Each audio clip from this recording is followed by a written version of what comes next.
to see the poster, especially if I sit back. I think I'm at the lot. Did you start it? I did. All right, I'm getting my pad. Okay. Everybody tell me if they can hear me. And also if the fan from the laptop is way too loud. All right. I can see you. I can hear you. Hey. I actually restarted my laptop before the stream this time. Because I make smart choices. Anyway, see it? Look, admire the poster that Adam printed? That Adam had printed? He didn't like physically do it himself. He had printed. Sit like this, we can admire it. Hello everyone, welcome in. Welcome in. Firelight, yes, you do usually make it to these. You are one of the regulars. Everybody's got like a name for like their viewers. I just call mine the regulars. Like we're all in some sort of diner and just come in. And I know what you want. For example, Firelight wants Bigfoot. I will call out. You're kind of answering.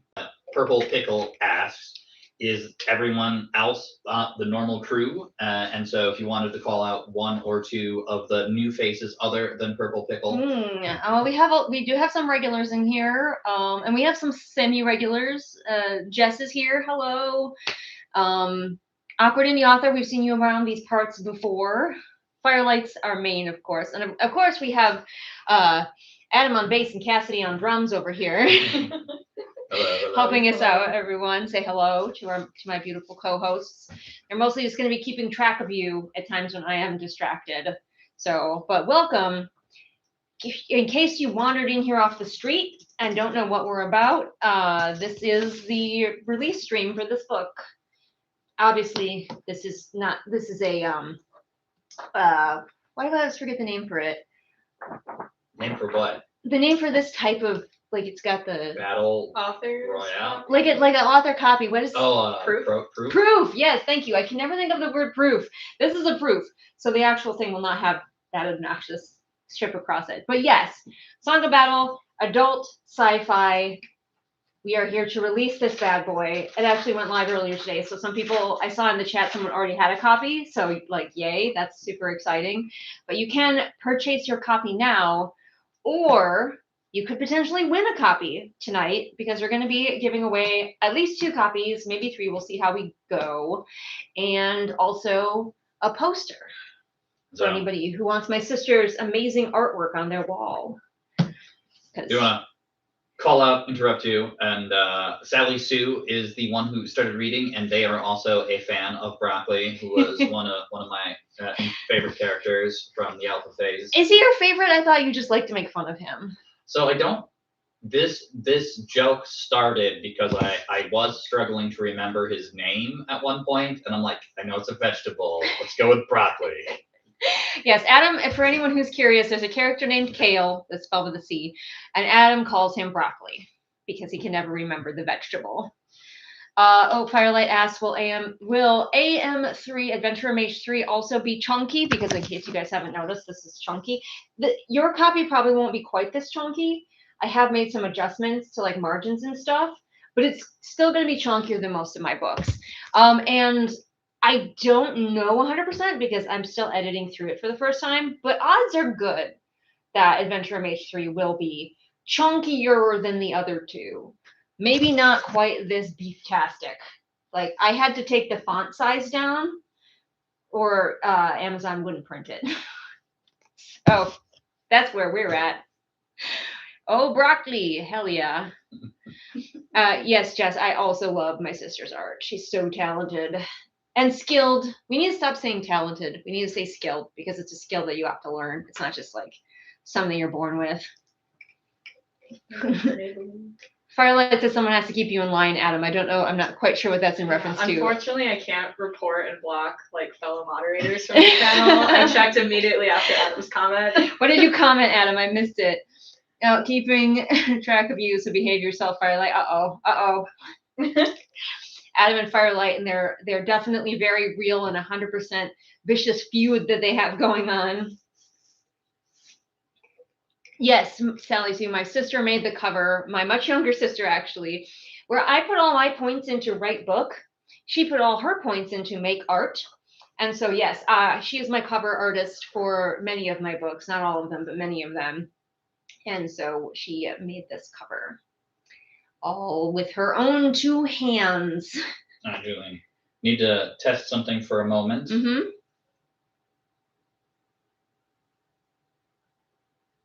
All right, I am testing again, speaking louder. Okay, I'm lagging a little bit behind. We had some, Cassidy, you now have to make sure to speak up. It can pick us up, but it's having a little bit of trouble picking us up today. Okay. If Adam and Cassidy ever get too quiet, feel free to yell at them in the chat. All right, let's see what else we got here. Oh, my sister's art. Make room for the dragons. Yeah, there are dragons in the 3rd Adventure Mage book. John, you're the only one who can't hear me, so I think it must be on your end. No, it was me, and he was asking about about okay, I gotcha. About you and Cassidy. Got it. Yeah, they're just quiet. Catching up with the chat. Firelight said hi, Cassidy. Oh, go away, Ed.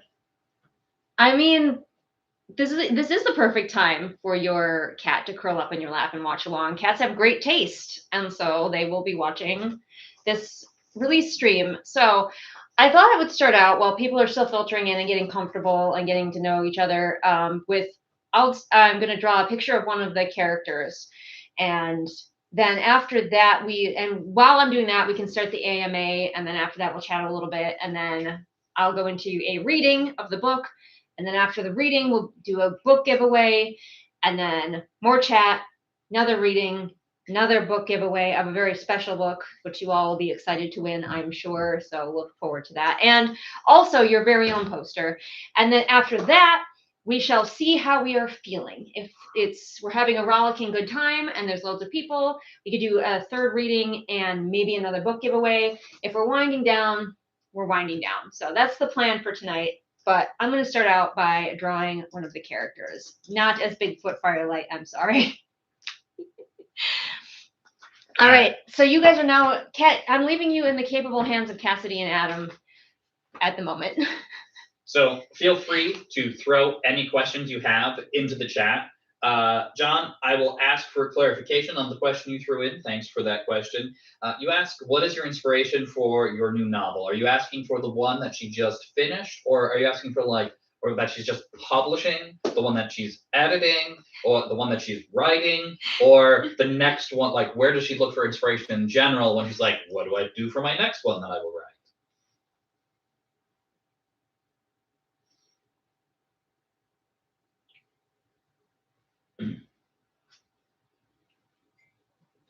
You know what? Heck with clarity. Let's just ask Julian all 3 of them. All right, so the first question is, where did you get inspiration for this book that came out today, Song of Battle? Well, with today's climate, I'm kind of nervous to admit this, but it started out as a fan fiction. It was a Mass Effect fan fiction. To be clear, there were no Mass Effect characters in it. I only used the species. So I didn't have to shave the serial numbers off too hard. Like, Song was never Commander Shepard. None of these characters were ever existing characters from Mass Effect. So I just had to change the aliens from Mass Effect aliens into my aliens. And there's really very little else I needed to change. But it did start out as a fanfic, which you can still read on Archive of Our Own. It used to be called The Game, but I changed the title understandably because there's a rather famous book about creepily picking up women called The Game. And I did not want that for this book.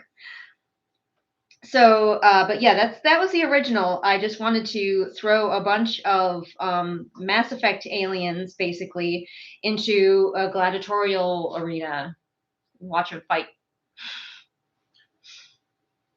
All right, and I got 2 more questions from that, which is the book you are currently editing. Where did you get the inspiration for that one? So, the one I'm editing right now is Adventure Mage 3. So the inspiration for that one is Adventure Mages 1 and 2. And I wanted to throw dragons at them, I guess, really is what happened there. All right. And then, so you just wanted to throw dragons at your poor characters. What a kind author you are. I'm so nice. And then when you, are you writing one right now? I just finished reading one. I thought you were I writing. am not drafting currently. I just finished the Hearthkeeper's War first draft, and now it's having a little nap. And as soon as I finish getting AM3 ready for beta readers, which is taking a while, I will return to Hearthkeeper's War to start editing through that and also to reread it so I can start writing the second book because it's going to be a duology.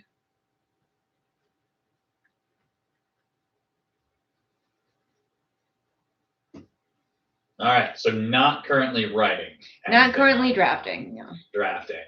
And you have, apparently you have a plot for what you're going to draft and or edit and or write next. Yeah, I just need to, I definitely am writing the second book in the Hearthkeeper's duology, but there's a couple of key details that haven't come to me yet that I'm hoping will when I read back through the first book. So are there times when you don't have a queue of books in your backlog to write? No. Then how do you pick? I just know, like, for every writer, it's different. I know myself and what I need to know about a story before I start writing it. So once I know those things, they click into place, and then I start writing that one. And usually there's only about one at a time that does that specifically. I have a million ideas, but I wait for them all to be fully sort of at that stage in my head. All right. Our next question comes from Sci-fi writer. What are some of your favorite authors or books? I love T. Kingfisher. We write very similarly. She writes fantasy and she's done some supernatural like thrillers, and I also write fantasy and supernatural thrillers and now sci-fi. She's probably written sci-fi too. But yeah, T. Kingfisher is like one of my current favorites. And then growing up, it was Tamara Pierce and Brian Jakes. Luckily for me, J.K. Rowling was not a big influential force in my life. Like I read the books and was like, that was fun, and like moved on. So at least I didn't have that heart-wrenching situation. So none of those authors or books were really sci-fi. Do you have a favorite sci-fi book or author? No. So, but you still have written a sci-fi book. Do you have a favorite, perhaps, sci-fi media then? I have many favorite sci-fi medias, but of course, Mass Effect, Star Trek. I'm a Trek girl. I enjoy Star Wars, but Trek is where my heart is at. Stargate. There's more, but Firelight is adding to your list. She says her book, her sci-fi that isn't quite out yet, should definitely be on that list. maybe it will be someday. You never know. I'm not much of a sci-fi reader, unfortunately. I do try every now and then, but I think I think Sally Sue has called out something you've missed on your list, which is Firefly. Oh yes, also Firefly. Let me see. Yeah, if I gotta have a problematic fave, it's Joss Whedon. I don't actually like Joss Whedon, but I do actually like his writing. So I believe this question is from Dark Random. What's your personal favorite book of the ones that you have written? I feel like I need to cover my other books' ears. But Adventurer Mage is my favorite.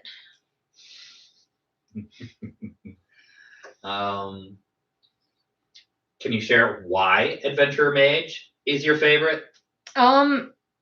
It's like everybody says like, oh, this is my heart book. It's my heart book. It's like the one that means that it's the most me of any of my books. And it's the book that I wanted to write just for me, and it's very convenient that other people like it too. So Jess asks, you said book is an adult sci-fi fantasy. So well, it's an adult sci-fi.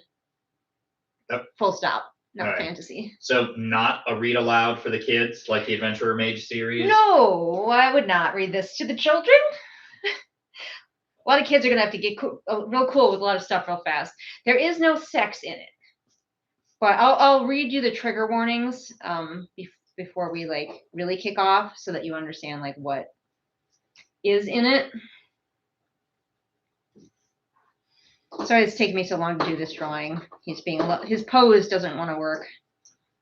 Right. We've got a queue of questions in the chat, so for the moment we can forgive you taking so long to draw this. I will continue collecting them and asking them. You can always make Cassidy take over if you get sick of it. Firelight asks, are there bot friends in Song of Battle that are nice, friendly, versus instead of all of the bots we have in real life? No, I do not do anything with AI characters in Song of Battle. It's all aliens. There's obviously technology because it's sci-fi, but none of the technology is AI related. All right, cutting up in the chat a little bit real quick to welcome Bella Sterling. Welcome to the chat. They scrambled to get here and love the poster. Heck yeah. Firelight is sad that there are no bot friends. Yeah, it just did not like. I'm kind of glad that there aren't, because like every time I think about ideas that I've had for like AI in books, like stories about robots and stuff, the current state of the world just makes me sad, and I have like no desire to actually write it anymore. All right, I need to just draw this. I just to rough out this guy's body. Weird alien body. All right. So I'm Firelight. I'm going to ask for a clarity on something you've got in the chat because I'm jumping around a little bit. You ask about don't like the sequels as much as the first. Which series are you referring to in that comment? I believe it's Adventure Mage because that came up during the conversation. I was wondering if that was for Star Wars, but. All right. Well, Firelight clarifies that. I will ask the next question, which is, how often do you write without the intent of publishing? Not very often anymore. I used to write a lot more fan fiction and stuff, but I just don't have time. I used to write without the intent of publishing a lot more.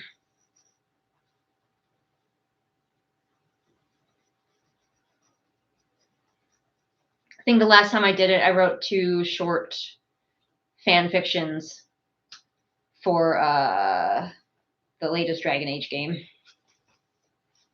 I'm writing down. I apologize for the little bit of lag in my asking of questions. I am catching some and writing some down. I'm very excited for some of the future questions here. Ooh. Hopefully that's a good thing. It makes me nervous. It is mentioned that you also need to write Unicorn and Orient Express books. Yeah, neither of those have quite done the thing. You know what I was talking about, where they have to lock into place in a certain way? Neither of them's done that, so that's on them. They really should try harder. All right, we do have clarity from Firelight to her question, so I will jump. Where was that? You don't like if you were to rank the 3 books in Adventurer Mage, which one would be your favorite? Me? Yes, you.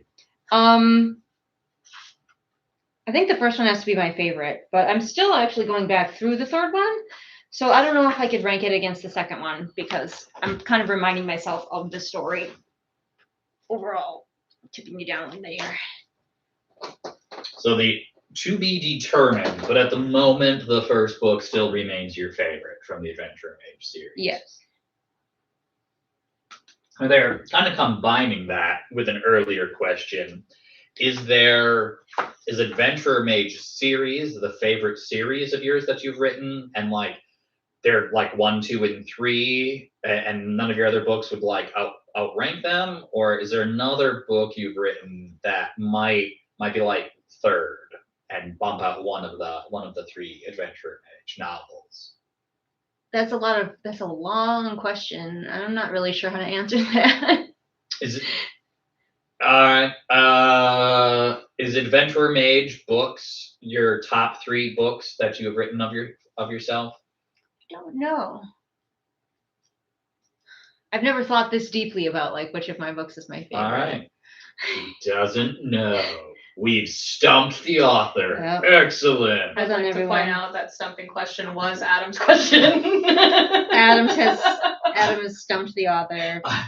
I'm riffing off of the chat. Alright, so I got the sequels and prequels question. So for Song of Battle, without any spoilers, if you could answer, which character would you get along with most? Probably 5. He's a little sass butt and I love him. He's sarcastic and has a dark sense of humor. And 5 is also Cassidy's favorite. So what would be your least favorite character then? Or the one you'd get along with the least? Does that have to be like main cast or can I pick a villain? Do both. Start with main cast. I'd probably get along with Ray the least because she's a angsty teenager. But like villain, Rick. And you'll see why when you read it. Oh, I remember Rick. Yeah. Yeah. All right. So this is the one that I find intriguing. So, did Song and the Moo remind you of Maeve and the Briards? Not really. Like aside from the servitude situation, they're pretty different. So you did not draw inspiration between the two? No. You didn't divulge the thing that I thought was going to be interesting about your answer. Oh yeah, what was that? That in chronological order of when you wrote them, you actually wrote Song and the Moo before you wrote Maeve and the Briards. Yes, like a lot before. So, if anything, Maeve, like, is there any part of Song that is in Maeve, as you actually wrote Maeve after? They're pretty different people in my mind. I don't know, other people might find like parallels, but Song is very much, at least at the beginning of the book, like, this is my life. I just want to live a quiet life. I don't mind being in servitude as long as I'm treated well. Like that, she has accepted her lot in life. Whereas Maeve is like, fuck this, I hate this, get me out of here. So they're very different people, at least at the beginning.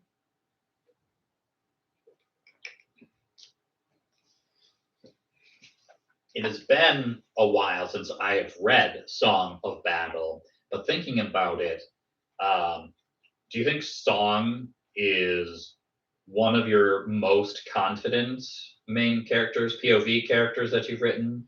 No. Ryoni is one of my most confident main POV characters that I've written. So I can see Ryoni knows who she is. She knows what she's about. She is very certain in herself.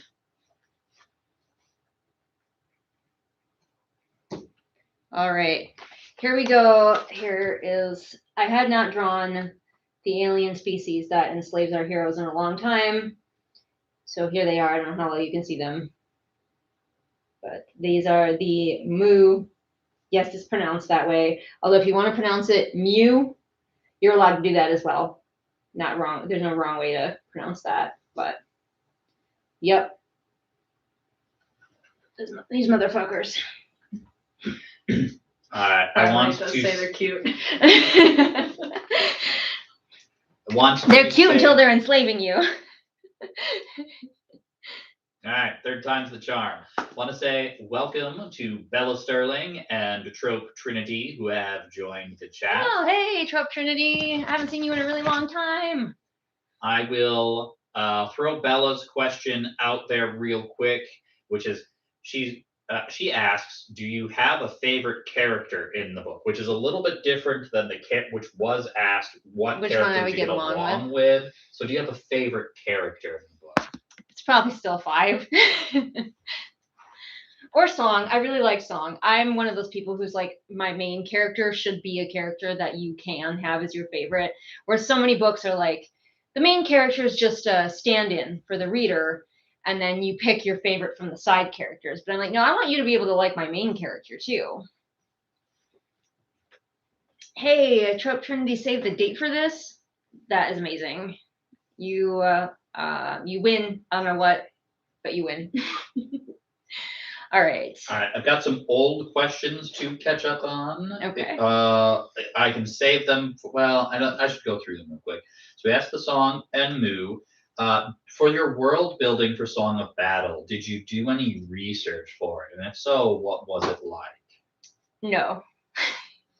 You don't count playing the Mass Effect games research for it? No. I mean, I suppose when I was originally writing as a fan fiction, I may have looked stuff up about the alien races that I was using, but then I had to scrub all of that and make my own alien races. So, not really. All right, we asked. Bella Sterling asked about the favorite. I did actually look up. Because the power that they have, called Prism, is sort of magic-like. It's very similar to, again, stealing from Mass Effect to the biotics. It's my replacement for biotics. It is, in my book, it is the hardening of light. So I did do a little bit of research on like how that could be achieved. Not enough to actually make it into the book, but I was curious about it. But yeah, so some people can magically harden light. Trying to keep up with the question. Your main characters across your books, how would they get along? Would any of them get along with each other? How would it shake out?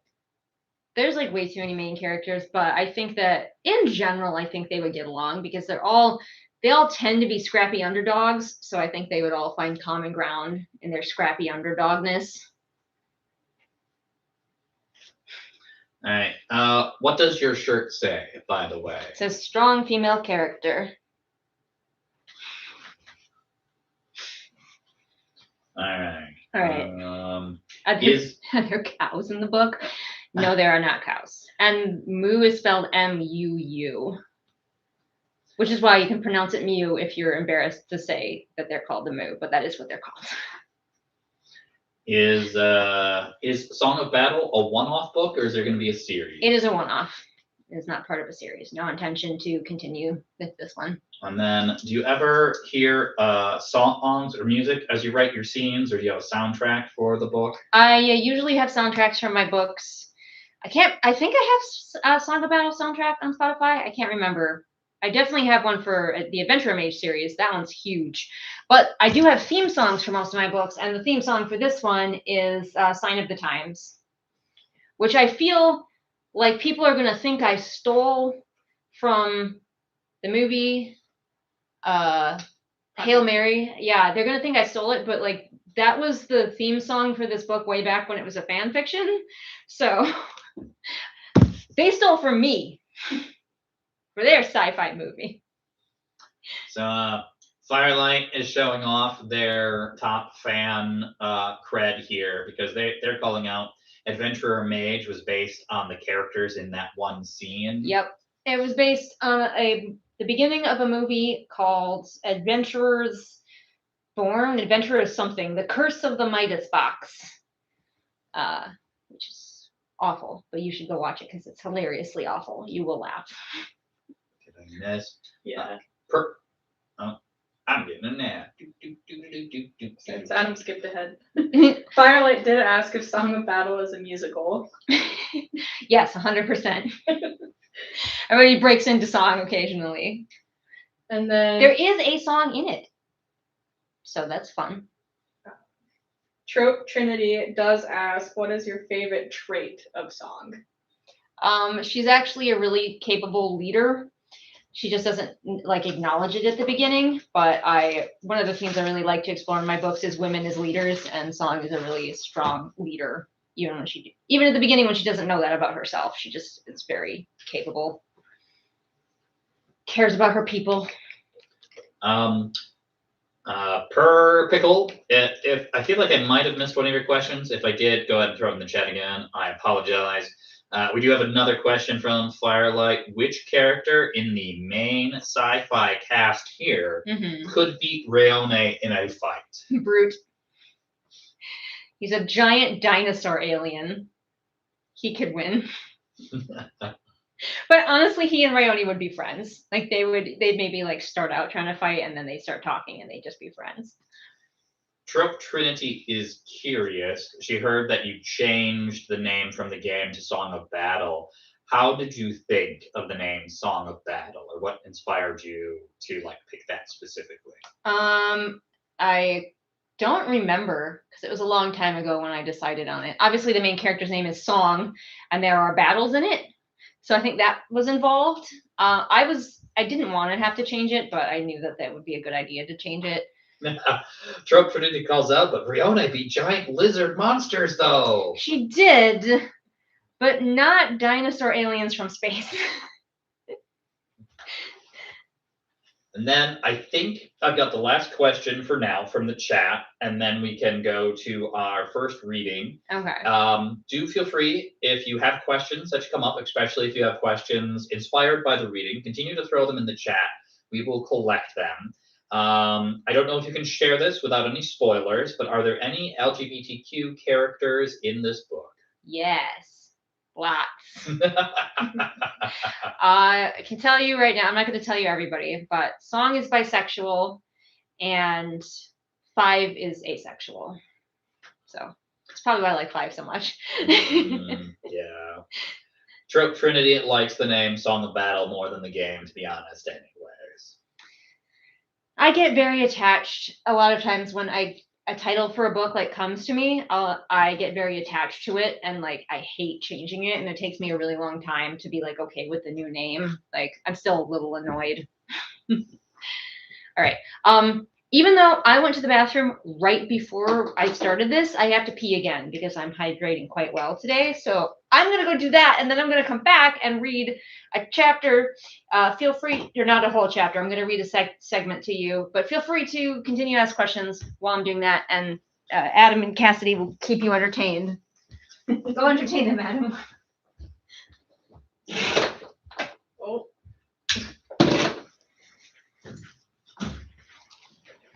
All right, I have come to entertain and distract.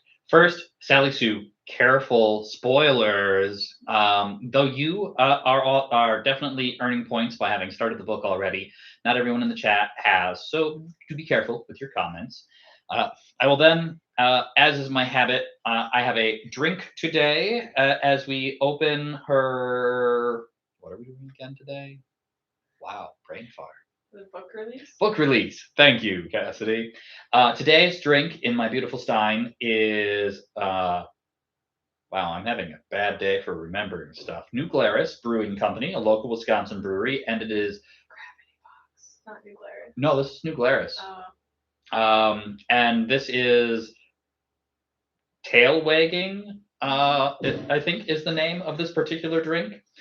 And then this took me a lot longer than I expected. I was gonna try to regale you with some thoughts. Oh, I will call out Julian, as she was working through the beta reading of this process after my alpha reading, there's a chapter that did not really add to the book. And so she stripped that chapter from the book, but she is going to refurbish it and make it available to you on Patreon. So if you enjoy the book and want to see more from the characters, you will have that option to read a little bit more as that and possibly other chapters about Song and crew will be released through her Patreon. And she's back and glaring at me for taking up her camera time. I'm not glaring. Smiling. I just realized that I forgot to share this around, so I'm actually going to do that really quick to share that I'm live, and then we will do a reading if I can figure out how to do that. Julian shares. They did have a question for you, Adam, about who's your favorite character. That's a good question. From the book? My favorite character. It has been a little bit of a while since I've read it, so as in the alpha. Julian has promised to reread it to me, so I get to be the first one to hear it as an audiobook. I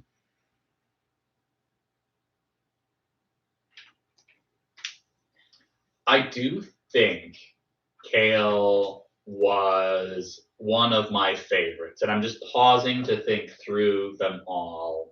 And I do think I would go with Kale. I very much like his arc and what he does in the book.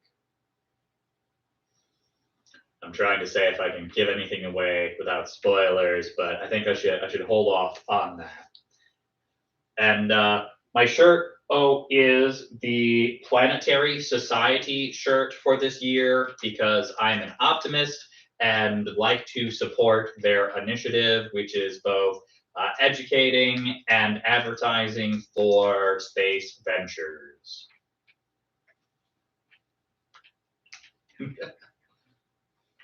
I hope me posting things is so fascinating to watch.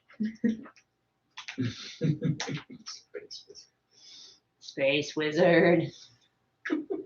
I mean, my beard is a little bit more dwarven than wizard, but it gives wizard vibes if it's not braided. Yeah, that's true. It gives wizard vibes when it's not braided. I will write your question down, but we cannot distract Julian from her posting right now. I'm almost done. Don't have that many places to post. I have 5 questions. You've got 5 that I've missed? Yeah, you missed a few. Oh, We'll goodness. come back to This them. is why we've got 2 people helping me out here. You're the charismatic boy and some note taker. We've all got our D&D jobs right now. All right. Let's get Cassidy's questions and then we'll do a reading. No, reading first. Reading first? Yeah. Reading first. Okay. All right. So I am going, trigger warnings first for the whole book, but also like some of them apply to even the first chapter. So trigger warnings for Song of Battle include slavery, kidnap, abuse, torture, death, suicidal thoughts, suicide attempt, gore, and sexual harassment. Isn't that fun? Gore. Yeah. All right. Not a ton. There's not as much gore as you think there is, but I do feel like. A quick, important, critical question though. Are there pets? Unfortunately, no. There are not pets. They are enslaved in a gladiatorial space station, so there's not really much opportunity for pets. And the Moo do not keep pets unless you count like the people that they enslave. Just dark, but you know. Did I mark where I wanted to stop? Or am I just going to go until I feel like I need to stop? Okay, for the first chapter, I did not mark where I wanted to stop, so we'll see how long things take me. All right. So now that we have the trigger warnings out of the way and everyone's children are away from the computer, we will begin reading. Feel free to ask more questions, and my co-host will try to keep track of it. But chapter 1 is called Slaves Like Us. Song raised her head, blinking in the dim light. She had somehow managed to doze in her seat, though she didn't know for how long. Her neck crackled with stiffness. She squared her shoulders against the cold bulkhead behind her and listened, trying to figure out what had wakened her. Peering through the dimness of the narrow cargo hold, she studied her only companion, a VC seated across from her, his black skin contrasting starkly with the reddish-brown wall. Like her, the alien was immobilized with magnetic cuffs, though the ones around his slim ankles looked uncomfortable due to his double-jointed legs. His golden eyes were open, and he turned his head curiously, seemingly wakened by the same mysterious clatter that had stirred Song from her sleep. The VC had pointed ears, but Song had no idea if that meant superior hearing. A moment of stillness passed, and all Song could make out was her breathing and the steady background hum of the ship around them. A metallic thud reverberated the wide sliding door near the VC, who cringed away from it.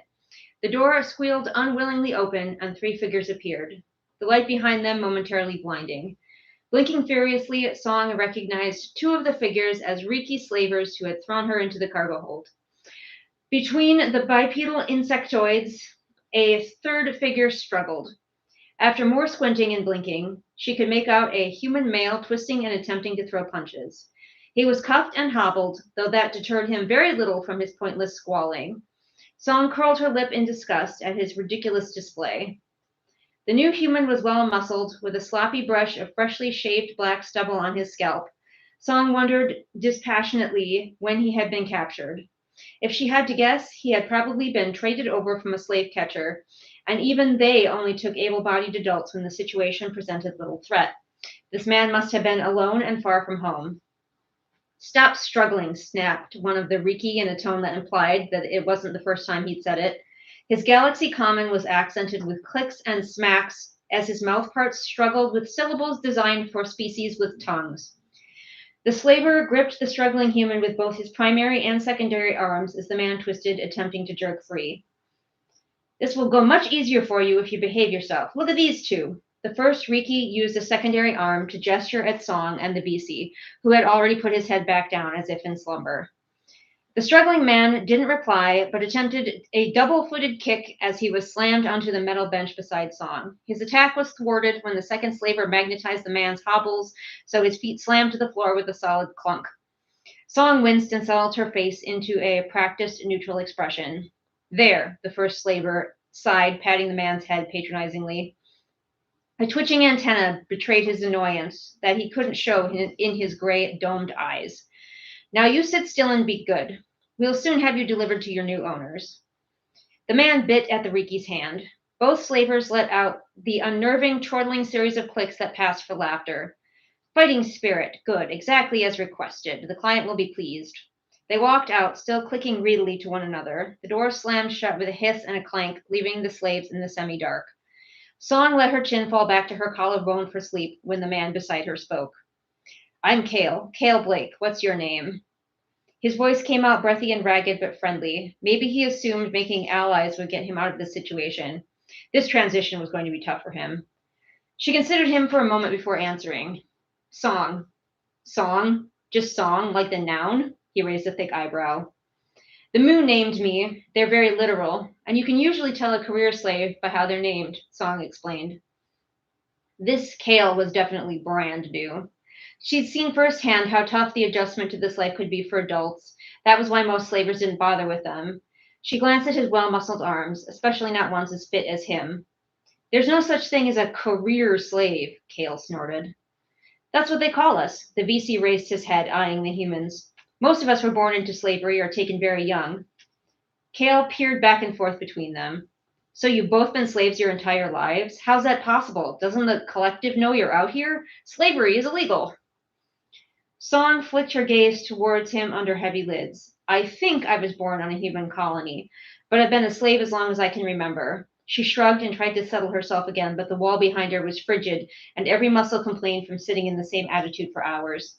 It wasn't her job to train him, and they probably wouldn't end up at the same placement anyway.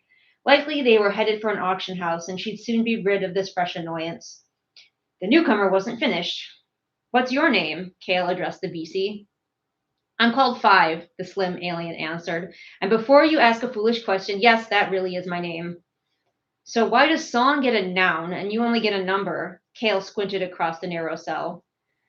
Because they purchased me in a litter with my siblings. They needed to keep track of us, and numbers was the simplest. His tone was flat, uninterested. Song peered through the dimness at the VC. He looked exactly like every member of his race she'd ever seen. Shorter than the average human and slender, with no body hair and smooth oil-black skin, which streaked with green or blue when light shone on it. Only his eyes stood out, large, slow-blinking, and golden. Song wondered if she could have told him apart from his siblings, even without numbers involved. All right, Kale wriggled against his cuffs, hissing in pain when the metal must have bit his wrist. Slave finders didn't bother with comfortable gear. I give up. Who or what are the Mu? And how are they keeping slaves when that's been illegal for centuries? Song huffed out an annoyed breath. I hate to tell you, but you're far from home, Kale Blake. The Mu have been the dominant race out here. They get to decide if they keep slaves or not. She raised her chin in the direction of the ceiling to indicate the stars beyond the bulkheads.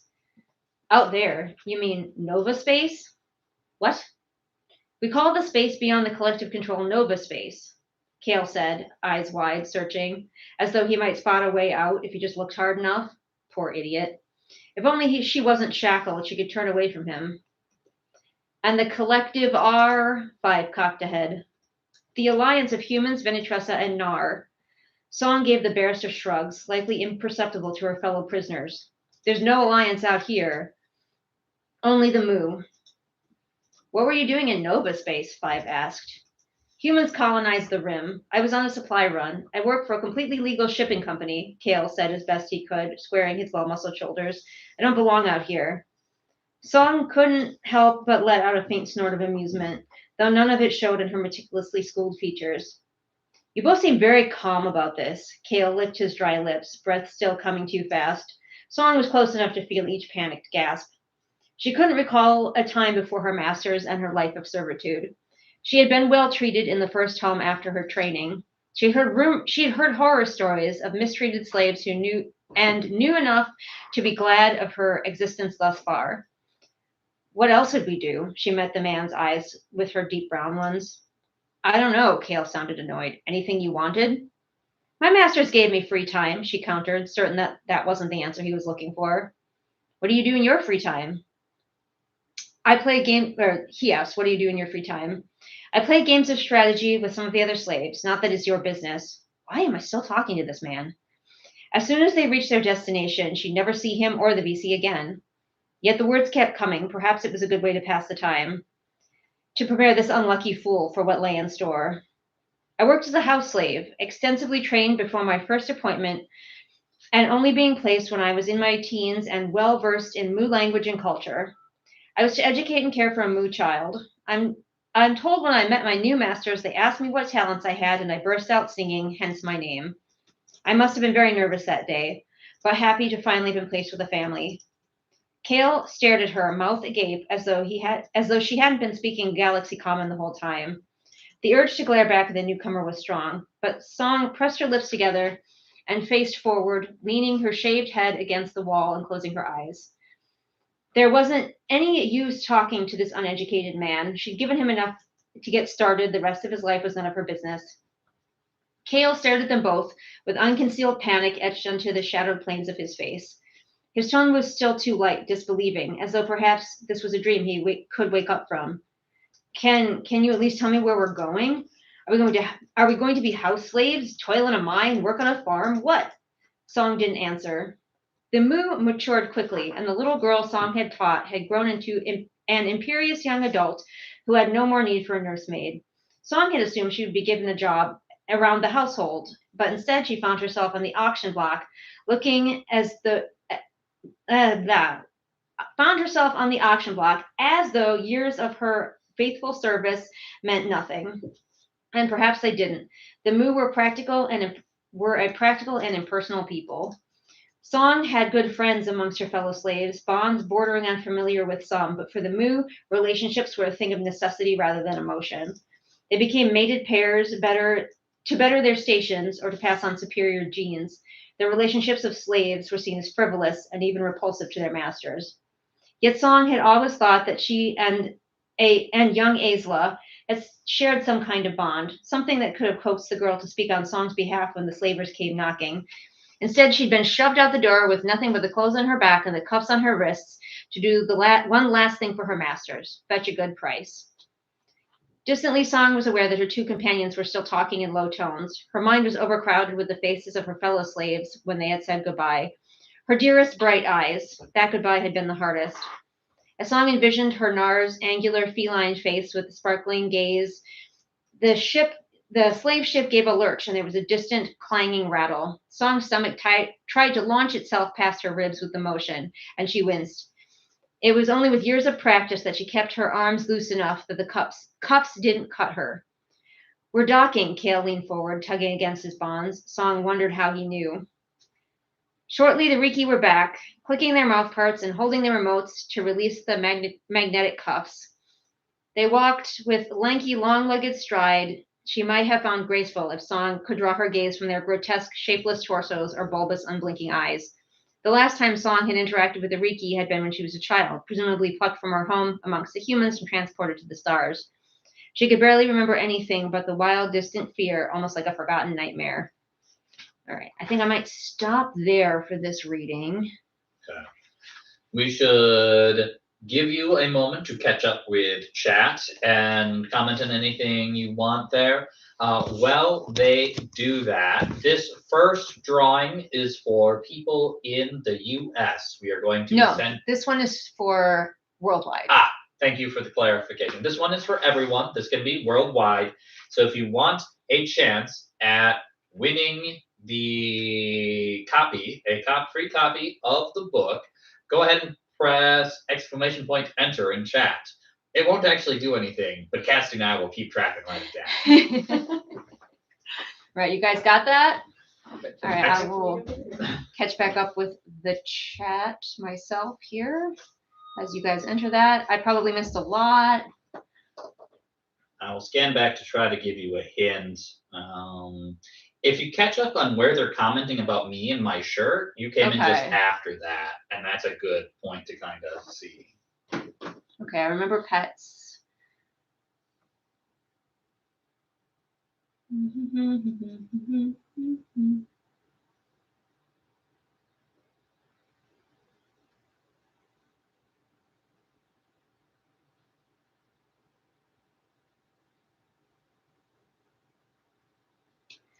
Well, I already like 5. Yes, his species is pronounced VC, although if you pronounce it some other way, that's not a problem. I'm not one of those people who's like, you have to pronounce it my way. It's an alien species. But I pronounce it VC. People throwing vegetables in the chat.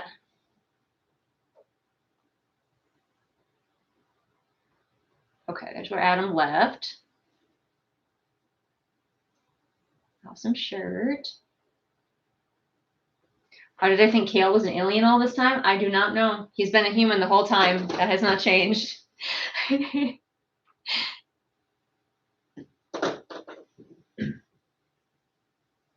So Kale is a deep cut. Has anyone here seen... why can I never remember the name of that movie? The Down Blue Sci-fi. Why can I never remember the name of it? Oh my god. You're looking it up for me? I'm attempting to look it up. Okay. Titan AE. Yes. Kale is named after the main character from Titan AE. And what is the name of the main character from Titan AE? Kale. Okay, so it's directly 1 for 1. Yep, 1 for 1. All right. His name is Kale after that character. Funny. Through in the chat. She might have actually been quicker than me. But yes, Titan AE. Noodle is a good name for a cat. It's also a great name for a ferret. Everybody's just making fun of Kale's name in the chat. Seems to be mostly what I missed. There was a little bit more than that, but it did give me a chance to count. All righty. Everybody who's still confused, I noticed that Firelight says, I hope we get to have a in-depth look at the Moo. It is spelled M-U-U, not M-O-O, if you care. I don't know if you care. But in case you're like, why did you name your aliens after a sound that cows make?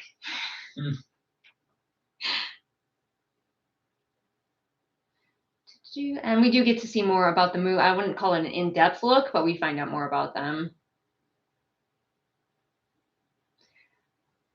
Purple Nickel, you asked how normal is this for song. I'm not sure what that means, or if it was even a question, or if I'm just like not I understanding. think it was somebody mentioned that she's like really just like taking this as is, like she's not riled up about it. Mhm. And is that kind of normal? That is her base state because she was trained at a young age by the Mu, who are sort of similar to Vulcans in that they don't value emotions.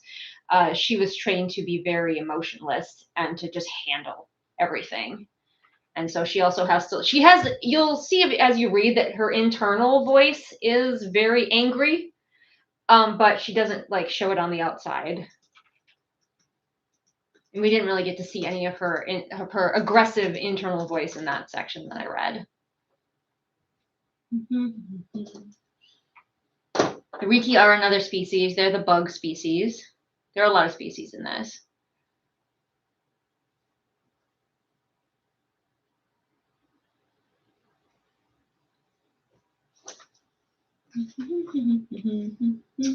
Firelight did ask if, since they mentioned the Mu, if the drawing of them would be given away. I wasn't planning on it, but I could if somebody really wanted it. I could do that. I could send you this drawing. If that's something you're interested in, let me know. We could do that. All right. I'm going to give another 10 seconds or so for you to type exclamation point, enter, and then I will go ahead and start the drawing. I will collect new names later on for the next couple sets of drawings because some of them will be US only. So this is only entering for the free copy of the book. Yes, just a regular copy of the book. We got a few more people still entering. All right. I did catch you both, Rivelin and Ribbon. Maybe if people want to Sci-fi win writer. the sketch that I just did, we could do it along with the poster. Like somebody could win the poster and the sketch, like an art prize. Trump Trinity is calling me out because how I was phrasing things. They thought we were entering a drawing for the note, not a book, or for your art, not the book. I mean, we can do that too, like I said. But right now we're doing the book. Yeah. Starting with a book, just a copy of the book. I will attempt to be more clear in the future. Regular copy of the book to start. We'll be doing more giveaways as we go. All right, Cassidy, you double checked my work. Am I missing anyone? People. All right. I'm the same numbers somewhere. So as Adam continues to get people who trickle in, Cassidy, you had questions saved up from before the reading. Yes. All right, since this isn't a pet, Trope Trinity does ask if there are any cow jokes in the book. No. I knew people were going to pick on me for naming them the Moo, but like that also is a deep cut from my childhood, which is so obscure that no one will get it. So, I mean, more obscure than the first one that you didn't remember and had to ask chat for help? No, I remember where I got the name for the Moo. I mean, okay, so the Moo are a completely original race. They are not based on anything in Mass Effect. And where did you get their name then? That is the name of the villain from the Monster Rancher anime that I grew up watching as a child. I remember the Monster Rancher video game. I watched the anime. The villain was called the Moo, or a Moo, or just his name was Moo, M-U-U. Trope Trinity, I do want to call you out right now. Yes, indeed, there's a poster. And not only will we show it to you when we begin to enter it, it is in fact actually displayed behind Julian right now. Yes. It is a large-sized poster of the book cover. Of the cover without the title, so you don't have that title clogging it up. So you can just have beautiful artwork on your wall.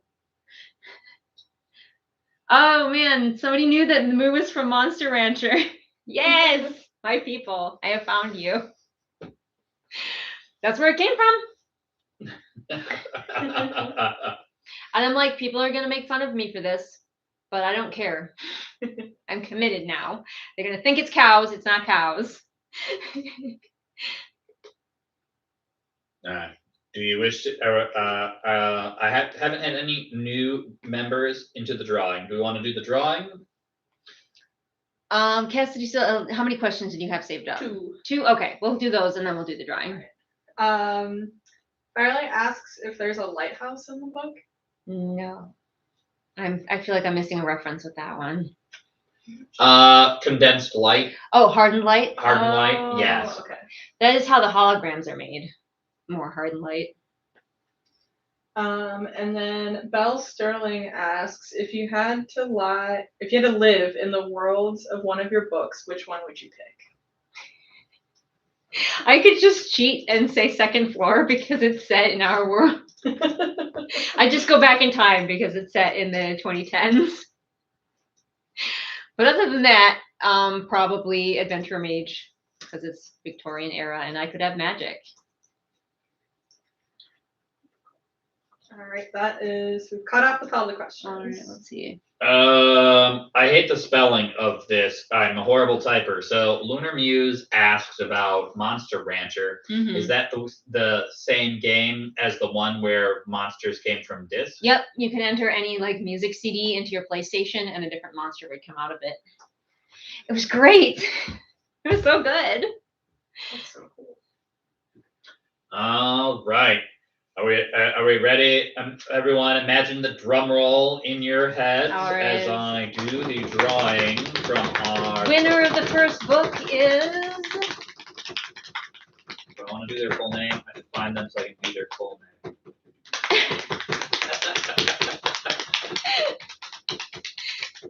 All right, the winner of the first book is Bunny F7.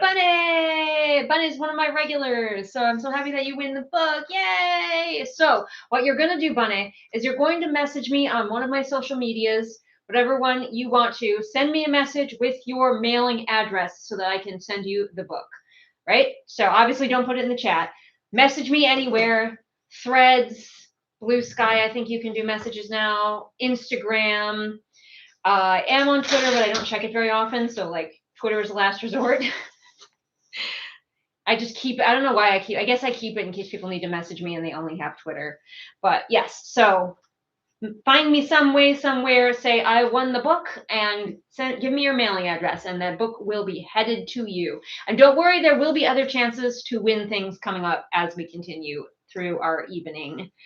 Wow, see, we already made it to 6, so I knew we'd do okay for time.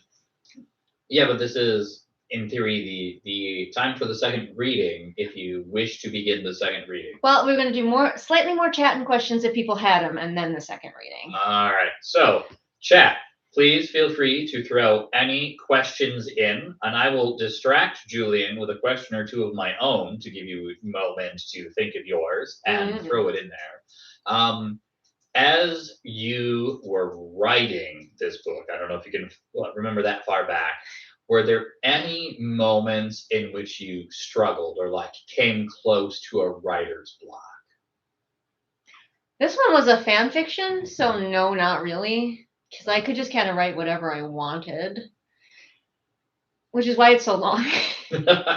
No, the reason it's so long is because there's a lot of characters. I have a proper like 5-man band group, and I try to give them all enough space to be their own characters. So that's probably why it's actually so long. All right. So more recently, you were editing through this book.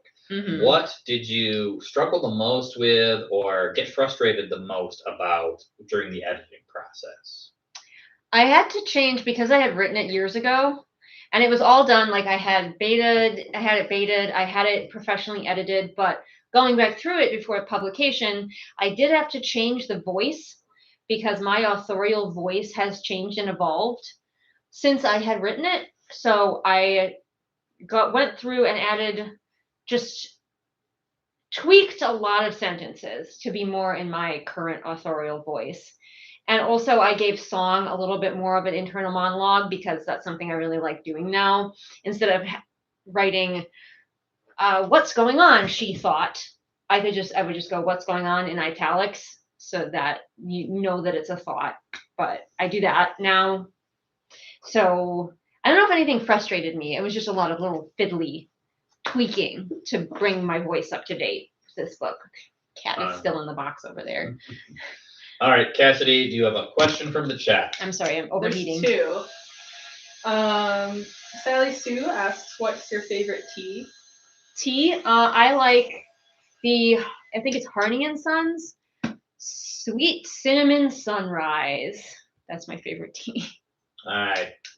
Have you thought about what teas would be like each of these characters? No. I would love to someday do like one of those, but the closest I've come to figuring out like character plus smell or character plus tea or something like that is probably with the Adventure Mage series, because it's a lot easier because there's like cooking and stuff in that series. And fewer characters. And fewer yeah. You don't often write a 5-man band. Is there a reason it was drawn to you in this one, or is there a reason you don't often write it? I love 5-man bands, but most of the stuff that I've written that have them have not ended up getting published. I think it's mostly for space. I like to write manageable sized books. I don't like usually to write chonkers like this. So she says. It's accurate. Have you seen Adventure Mage 1 and 2? They are exactly the same size. And I did not plan that. That's just so smaller cast means more manageable sized book. And I don't like to make my book longer than it needs to be if I can help it. All right, Cassidy, go ahead with the next question from the chat. Trope Trinity asks, if you were forced to fight in the game, what would your role on your team be, and what would be your strategy? Good question. Well, depends. Do I have powers? Like, do I have prism powers? Do humans get prism powers? Actually, in the mythology of this book, no, humans cannot use prism. Mu can, and the Venetressa can, and maybe some others can. I won't tell you who. But humans cannot, and the Kulgar cannot. So it depends. Am I a human? Do I have powers? Am I an alien? Which alien? There's a lot of questions. I would assume. If I'm just me, I'm going to be hanging back and being a strategist because, like, I don't have any special powers or skills to bring to the table. So I'd just be like, all right, guys, I'm going to help you strategize. Each arena is different, so you can't strategize from arena to arena. Like, you get dropped in there and you get basic instructions, and then you just have to fucking figure it out in, like, you don't get to plan what each arena, what you're going to face next time. You just have to roll with it. So, but fortunately, I'm pretty good at strategizing on the fly, so I think that'd be what I'd be doing. There's two follow-up questions to that. Trope Trinity or Riven Quest asks, what if you have the Mew Prism power? If I did have their powers, I'd probably be doing what 5 is doing in the story, but I'm not going to tell you what it is because that's a bit of a spoiler. And then way to tease the chat, Julian. You could have just answered it and not said it's what 5 is doing. You could just say, this is what I would do. You're like, no. No. I gotta give them some reason to read it. And then Trope Trinity followed up with, which role are you in the 5-man band? Probably the little guy or the heart. Not the Lancer. No, I'm not annoying enough. You're the Lancer. Oh, I'm the Lancer, not the leader or the heart. No. Beat me to it. Wow, it's really hot in this room. I'm sorry, guys. Here, do you want my pen? No, I got this one. You use yours. I'll keep doing this in between my questions. I was actually just going to turn it off. So. Firelight asks if there will be an audiobook. If there will, it won't be for a long time. I want to make one, but they are expensive, and I want to pay a human being to do it. And so I have to make sure that I really get my budget together. And I don't have that kind of budget right now at the moment, but maybe. This would be a good one to be an audiobook if I found the right reader, because I'm not as picky about the voices in this one. But I'd have to find the right person. There's a lot of guys, different man voices. What makes you picky about the reader or the voice? I want them to be able to do each of the voices distinctly. You know how Dungeon Crawler Carl's voice actor can do that? Yes. I want that, but for this book, because we have a bunch of very distinct characters, so I don't want somebody who just gives every guy the same guy voice, because it probably has to be a woman reader since Song is the main character and she's a woman, but I don't want one that's just going to do the exact same deep voice for every single guy. There are a lot of dudes in this book, actually. All right, Cassidy, go ahead. Sally Sue asks, what was your favorite scene to write? It's a long time ago when I first drafted this. I like writing all of the arena battles because if you couldn't tell from Adventurer Mage, I really love coming up with scenarios and throwing my characters in them. So it's really fun to just be like, what's a new thing I can make them do? I'm a GM at heart, so that's yeah. And then John Young asks, do you have any Cowboy Bebop references? I don't think so, but I can't swear to that 100% because there's a lot of random stuff. There's references that have nothing to do with outer space. I mean, as evidenced by the fact that my villains are named after a villain in an old TV show. But there's references to video games that have nothing to do with like sci-fi or anything in this, and yeah.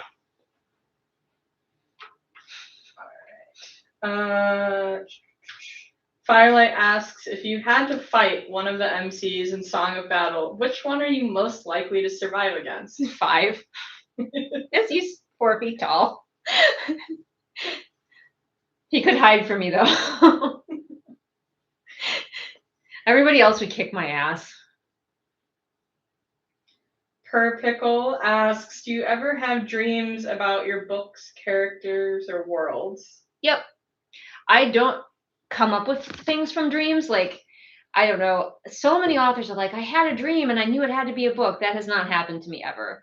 But once I have the book, like I'm drafting it, when I'm really into it, I do have dreams about them. And then Firelight asks, how many arenas are there? Great question. I don't remember. At least 5, I think. There's a lot.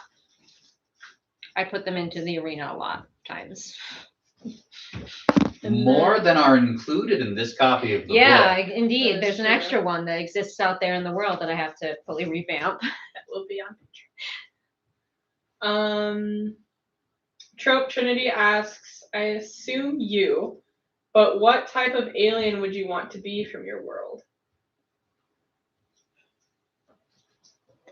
I don't know. The VC are cool, which is what 5 is, but they're really short-lived, and I would like to be older than 40.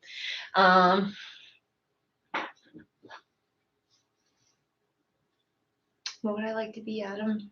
The old guy, probably. A Kolgar? Yeah. Giant dinosaur alien? Yeah. We'll go with that. I want to be a giant dinosaur alien. Except for, I want to be a male of the species because their females are tiny.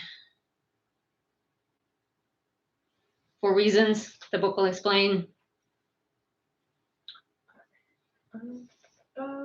I'm sorry, I just saw Firelight's latest question, and I just have to answer it very quickly. How do you approach writing different languages? I don't. If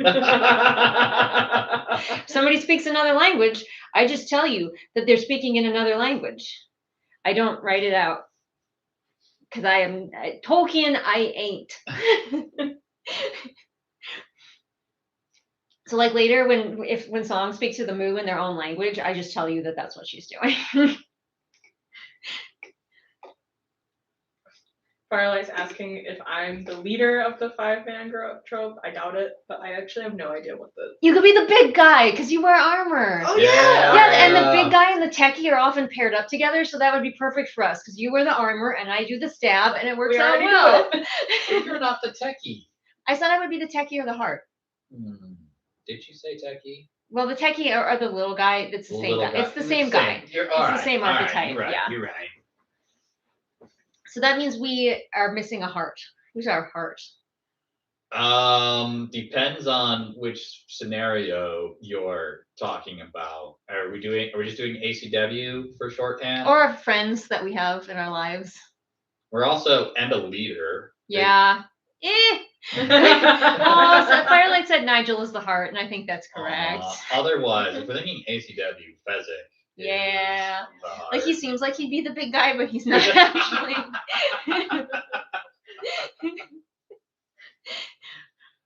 And then is what?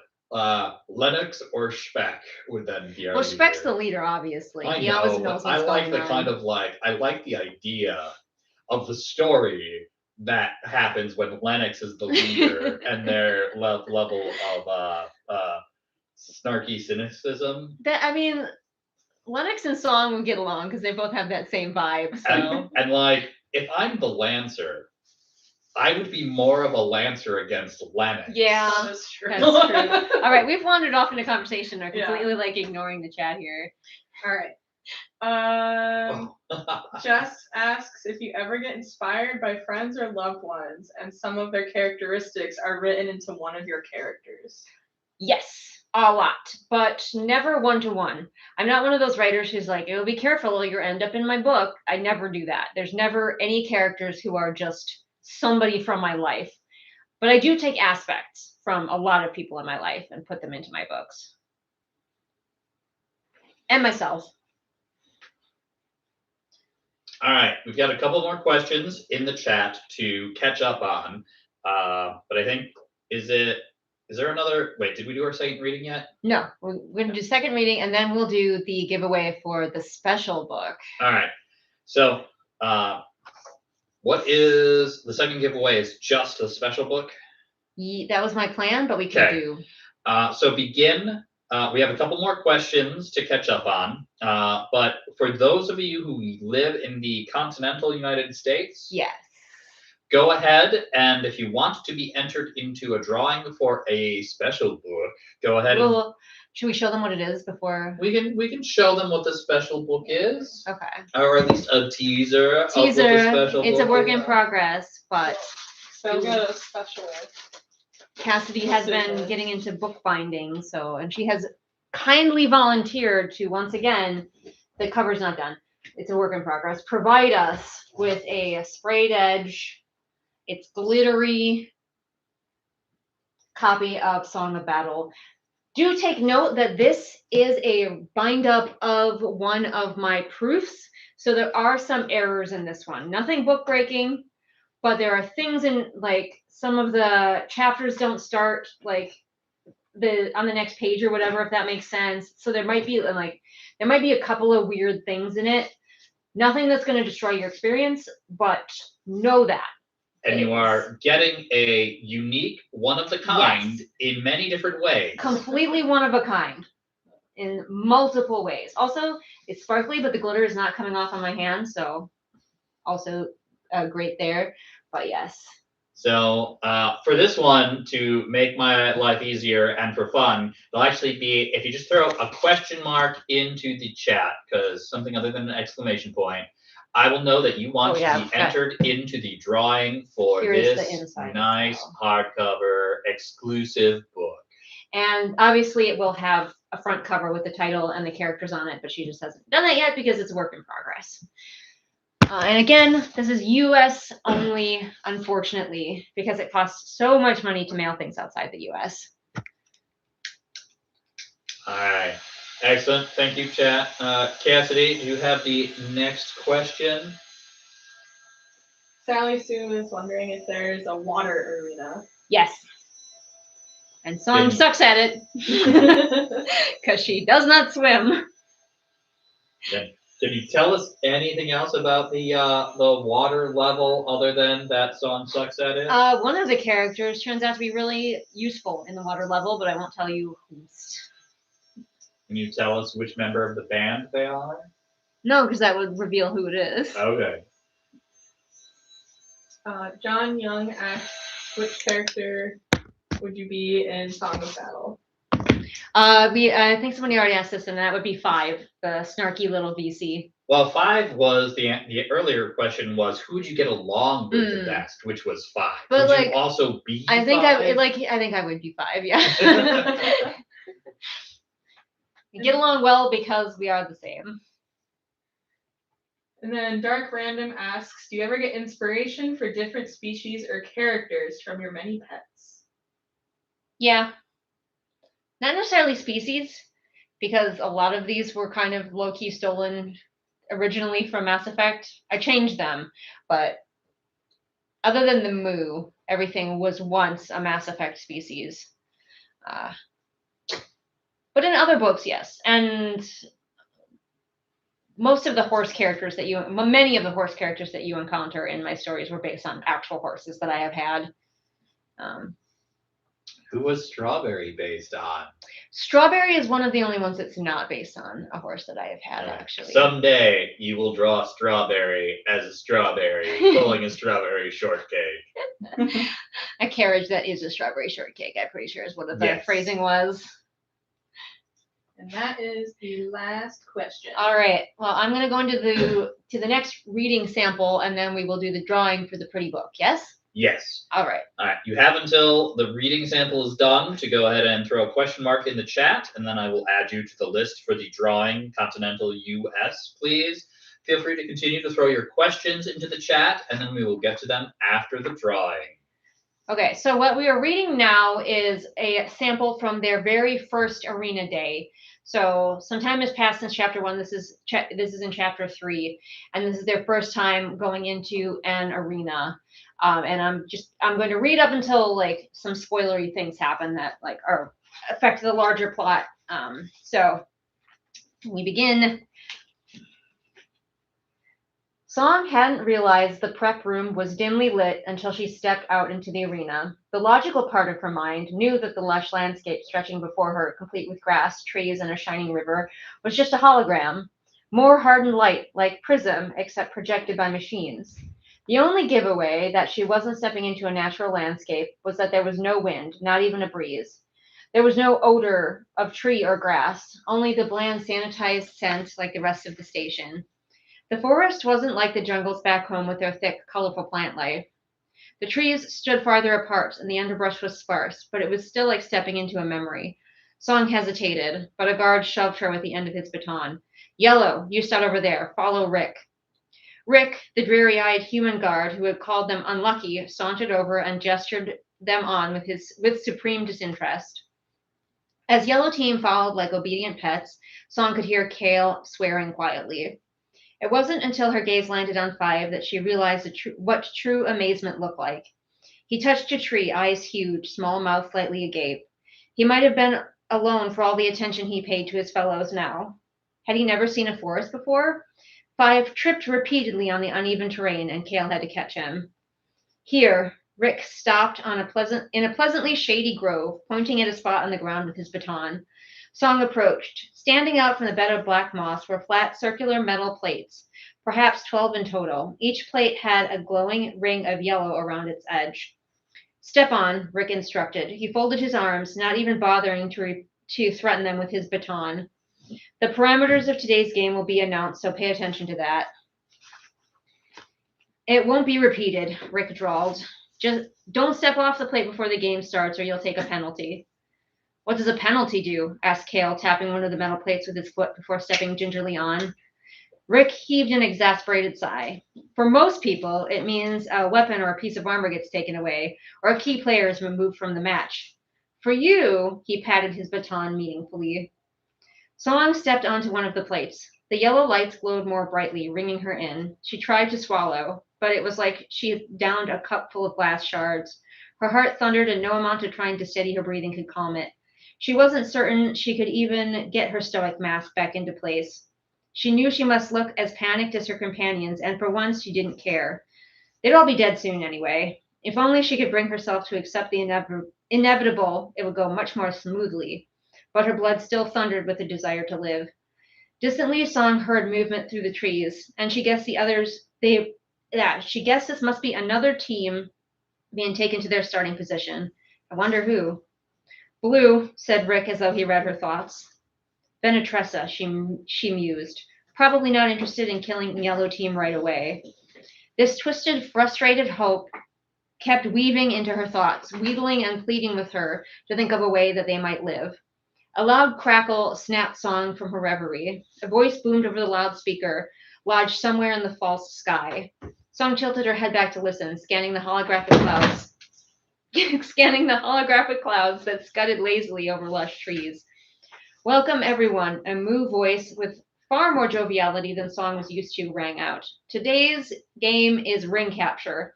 This is an objective-based game, and the winning team must be the one that finds and secures the golden rings hidden in the forest. They must return the ring to their base camp in order to be victorious. Base camp, Rick mouthed, gesturing to the metal plates on which Song and her companion stood. The voice went on. There will be 5 points awarded per player kill, 15 for non-lethal wounds. The winning team will receive 20 points per player. There was a popping sound, and the voice fell silent. Now the only thing Song could hear was the metallic twitter of recorded birdsong. Above them, where Song guessed the middle of the domed ceiling must be, a red light appeared, accompanied by an abrupt bong. Good luck, said Rick, turning to stroll away, hands in his pockets. Song looked to her companions. Five was shaking visibly, his inky skin going gray. His eyes were wide and unblinking, oval pupils smaller than Song had ever seen, and he didn't seem to register anything around him. Gone was his previous wonderment at the trees and the moss. It was replaced with apparent catatonia. Should she brace to run? Should they stick together? Maybe it was safer to split up. It'd be more difficult to track them down separately. Bong! The light in the sky turned yellow. Song scanned the arena, really seeing it for the first time. They had been placed in a more closely wooded area than where they had entered. She couldn't see a hint of the other teams through the trees. Whoever had designed this map had done well to strategically place flora that obscured the teams from one another and made the space seem larger than it was. She quickly scanned the underbrush, but saw no wildlife, fake or otherwise. She couldn't see the river from before, but she suspected she knew approximately where it was, and she could hazard a guess about Blue Team. Do we have a plan? Asked Kale, his voice tight and painful sounding. Song wondered if he too was feeling like someone had forced his mouth open and poured hot lead down his throat. Song's lips parted, but before the words could decide whether or not they wanted to be free of her, the bong sounded again and the light in the sky turned green and vanished. Are we supposed to, Kale spluttered, uncertain, balancing forward on the balls of his feet like a massive awkward bird waiting to take flight? I think so, Song said, but she too remained where she was. Perhaps if she left her platform, she wouldn't have to participate. Or perhaps if she never left her platform, she wouldn't have to participate. Song hesitated, or Kale, oh my God. Kale hesitated. I'm dyslexic, I'm so sorry. Kale hesitated, then lifted one foot from his platform and hovered it above the grass. With meticulous slowness, he settled it onto the ground. There was no reaction, but the trees rustling and the sound of unconvincing birds. I think we're all right. Song gingerly stepped off her own platform and snapped her head around when she heard shouting in the distance. She braced to bolt. We should go. Her heart turned into a bird, fluttering in her chest, trying aggressively to break free, but she didn't move. Right. Kale surged off his platform, darting for a thicker group of trees. He stopped when he realized no one was following him. What? He spun to look at Song, fresh wildness in his eyes.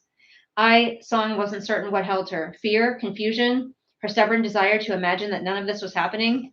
She forced her legs to work and jogged towards Kale. She passed Five on the way, and when he made no move, she grabbed his spindly wrist and dragged him along. As they reached the trees, she shot a glance over her shoulder, and her eyes went wide. Blue team, the Venetressa team, was trotting into view not 20 yards from them. Their gray skin stood out starkly against the green. Song yanked Five behind a tree and then dropped to her knees behind another, glad that her BC friend was slim. Song peeked around her tree. One of the Venetressa who had broken from the pack stood over Yellow Team's starting plates. They scrutinized their surroundings with large, fathomless eyes that had no whites before speaking to their teammates in their own language. Song wasn't certain she was breathing anymore, but her heart was pounding so fast in her chest it was ready to crack open. She hunkered lower, fingers digging into the sod. These people were fit, armored, and experienced prism users, and she was a clueless slave. Leela, come on, one of the Venetressa called in Galaxy Common, waving the first speaker on. Red team will find the ring while we're chasing rodents. Right, Leela said. Song tucked herself against the tree, pressed into the rough bark. She didn't dare lean around to see if Blue Team was gone until she hadn't heard footsteps for several minutes. The Venitressa aren't afraid. Song eyed the path of their retreat as her heart settled. They ran in the open, not bothering to disguise their numbers, movements, or clothes. Song glanced down at herself. Her shirt was already stained with sweat and dotted with bits of bark. Perhaps she and her companions could survive this if they were clever enough. Song's heart juddered to a more reasonable pace, and she wiped sweat from her face with a shaking hand. She looked at her teammates. Kale was lying on his belly, peering out from behind a rock. 5 was where she had left him, motionless and catatonic behind the tree. And that's where I'm going to leave you because a spoiler thing happens. So. Everybody explodes. Everybody explodes, and the book is over. Wow, the rest is just blank pages. And so we follow Explosion Man from this point on. Dungeon Crawler Carl comes running in. He blows everyone up and takes over the book.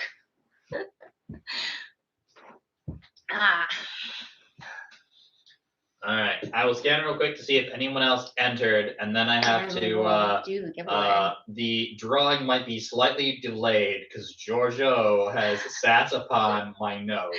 Yeah, Giorgio is fully sitting on his notebook. That's our cat, Giorgio, just parked as though she belongs. I do have mine. You're what? The listing of people. We have the same number. Oh, well.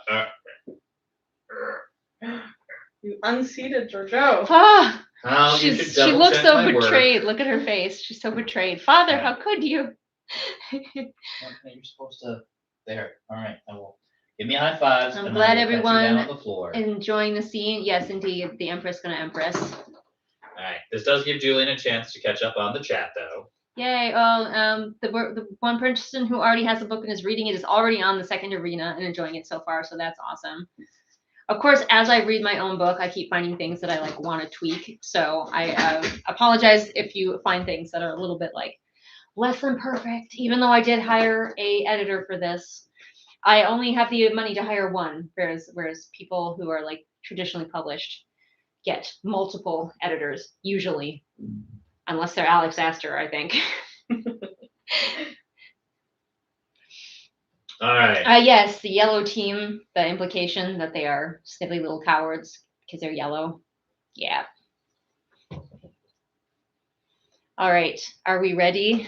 We are ready. Yes, ma'am. I really don't want for cat hair the all over my drawing. shirt. I'm so sorry. I'm so sorry. I'm so sorry. I got cat hair on my shirt. She's doing her best to interrupt the stream. She's First, trying. interrupting my notes, then trying to focus of attention with the camera. Somebody said that she went to mother when father was. All right. Let's see who wins. Oh, she's back. She wants to get cat hair on the black cover. No. You're not destroying mother's chair either. I won't leave you anything. Alternatively, to the chat, she's like, "Look at my butthole." I won't As let her do cats do. anything, guys. This cat is abused. All right, who wins this delightful, beautiful book? The winner of this drawing will be Trope Trinity. What? Oh, aren't you happy that you came back from wherever you've been? I don't know, living an interesting life outside of YouTube. All right. You know the drill by this point because you've seen a few of these release streams. Contact me on one of my social medias with your mailing address, and you will be receiving this book. I do not know when, as it is a work in progress, and Cassidy does have a day job, but as soon as she is able to finish it, we will send it to you. It will find its way to you. Yes. All right. All right. We'll do a few more questions, and then we will give away art. Are we doing another reading or no? Depends on how we're feeling after we give away the art. So we'll get and to clarify, so people know what they're getting the drawing for, we are doing the poster, and are we including your custom art with it, or is Sure, that we can do that. I will also include this drawing of the moo. I might even ink it and color it for you. So if anyone has any more questions, and then we will give away art and see what All happens right. after that. So we will catch up on our questions, and we'll begin the third drawing now. And if you could throw a star in the chat to let me know you are interested in the final drawing. Cassidy has a thought. Is it just for people in the continental US again? Yeah, probably. I mean, we could roll the dice, and if they're like, this will be lighter and smaller, so True. more affordable. So we could probably send this out beyond the US. If you happen to live in a country where you happen to know that it's difficult to get mail from the US, perhaps not, but we can try to like send it to you. We will endeavor. We might pick a backup person, and if this fails, only send you the drawing. We'll give it a shot. So people outside the US, feel free to enter this drawing as well. Star in the chat to win a poster and the drawing of the moo. All right, so we had a few questions. Joe Trinity asks, how did you create physically and the culture of the moo? They kind of just came to me fully formed. Like I knew right away what they looked like, and that they were like prism users. And yeah, it's weird, but like they just came fully formed. And the fact, okay, I will say the fact that they're very literal and they name everything exactly what it is, which you'll see more of as the book goes on, is a little bit making fun of some of the terrible names that authors give things in their books. Side-eyeing Alex Astor, but also other authors. And so it's like, it's sort of making fun of like lazy naming, but doing it on purpose. Does that make sense? I hope that makes sense. That was my intention with it anyway. But actually having like an in-universe explanation for why everything is just like later you'll find out that the moo, they have ships and they don't name their ships really. Like every single ship that they have, it's just called the ship. It's a little confusing, but they name them the ship because that's what it is. And then Firelight had a few questions. Excellent. The first is, are there bugs? Well, there are bug people. The Riki are an insectoid race. But there's no like bugs within the story. There's never any creatures in the arenas. Yeah, never any creatures. It's always just challenges. They never fight dragons or anything like that. They're always against each other. And then Firelight also asks, is there a volcano arena? No, there's one with a very big mountain in the middle, but there's no volcano arena. And then the third one, is there a pig challenge? No. As tempting as it was to put a pig challenge in this, there is not. Could you perhaps include a secondary I'm just gonna chapter? Write a whole new chapter that's just a pig challenge. It's just very stupid. The characters are like, why are we doing this? What is happening? Most of them, except Kale, have no idea what pigs even are. Sally Sue asks from earlier, is 5 a reference to 4 from Divergent then? No. No, he's not. He could be, but he's not, unfortunately. Or fortunately, actually, because I don't like Divergent, so. Let's see. And then you had already answered this question, but John Young asks if Song of Battle will be standalone or first book in a new series. It is a standalone. There's no intention at all to turn this into a series. So can you tell us a little bit about Prism? Prism is a power, you could call it magical if you want to choose, like science fantasy-esque, but it's like the Force or something. It's a power that some people have, and only certain species have it, and it allows them to psychically harden light. So like the moo, which we learned fairly early, don't have opposable thumbs.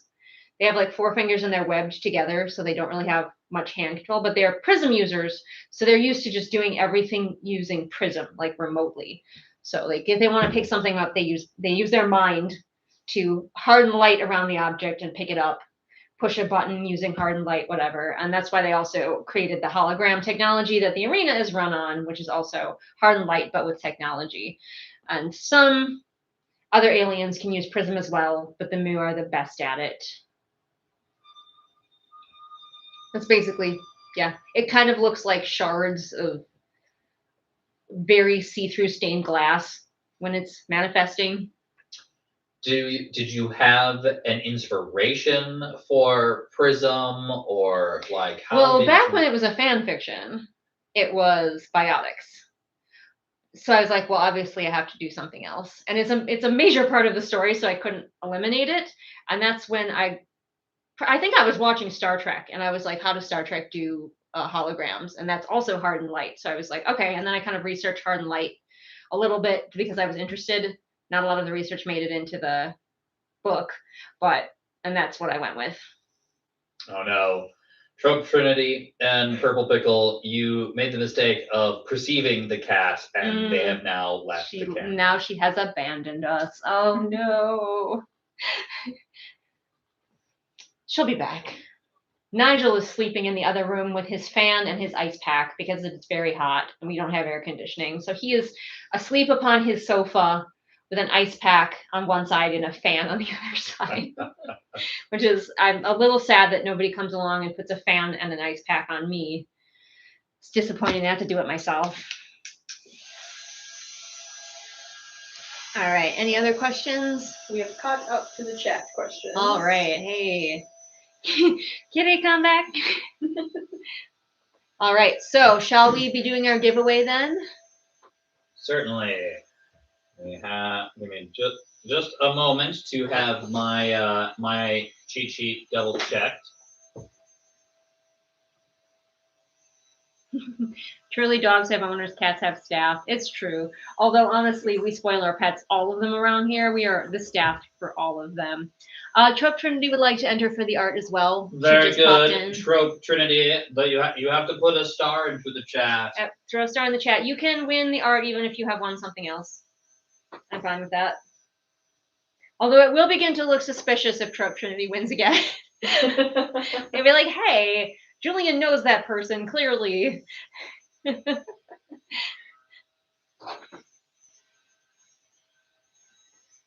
Trope Trinity just out here having the best, amazing luck. Like, I don't know. She hasn't put that. They haven't put a star in the chat, so they haven't entered. Yep, there we go.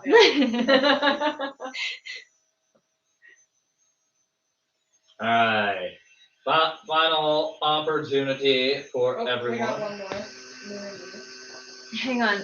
I'm going to get the poster that you could win. It's not the one that's behind me. It's a different one. We can get a close-up shot of it.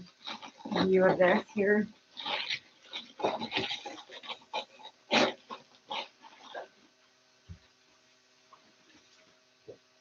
So here's the poster that you could win of the art that my sister did. Beautiful art for the cover of the book. So that's what you're winning. Yes, she's big. She's poster size.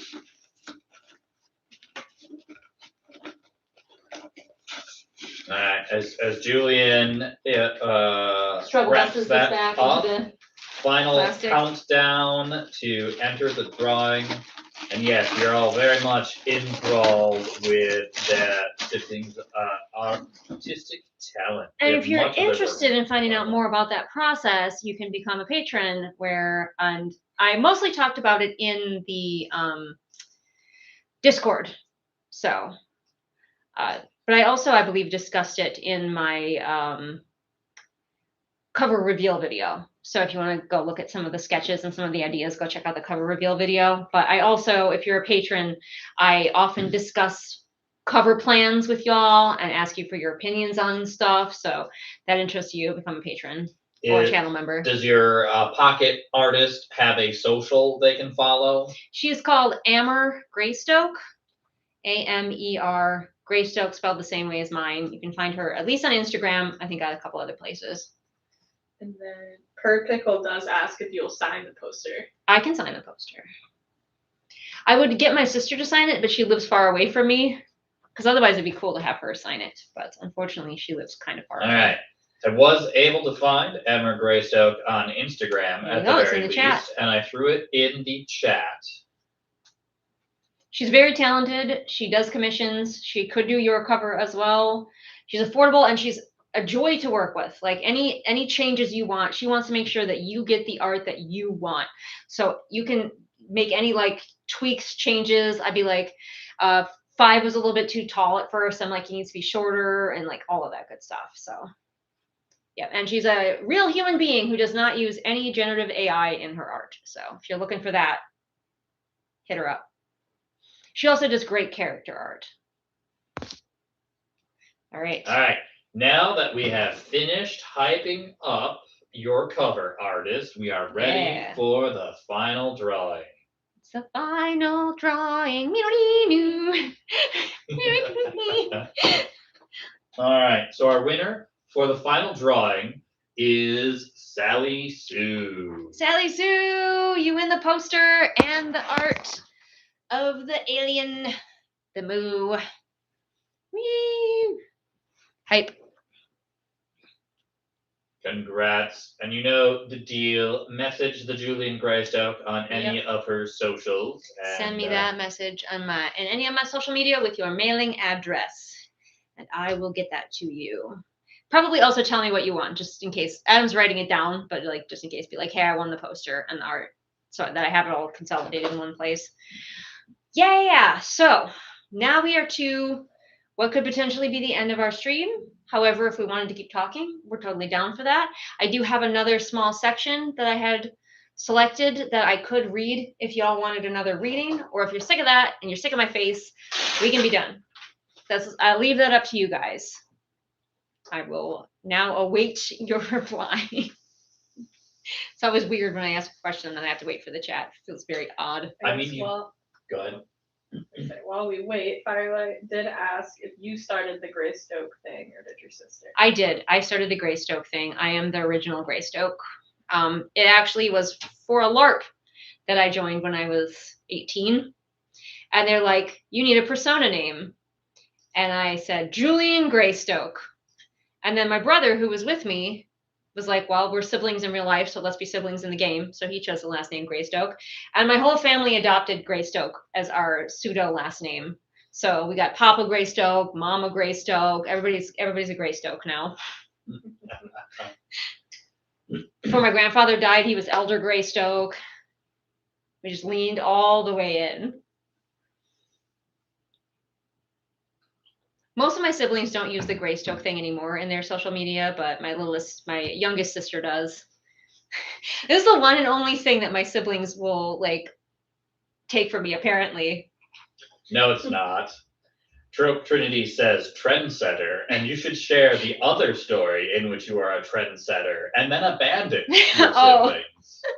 So, okay, I don't hide it. I just don't tend to use my given name because I find it extremely boring. My given name is Emily.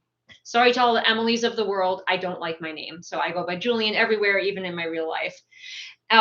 But when I was growing up, I had brothers first.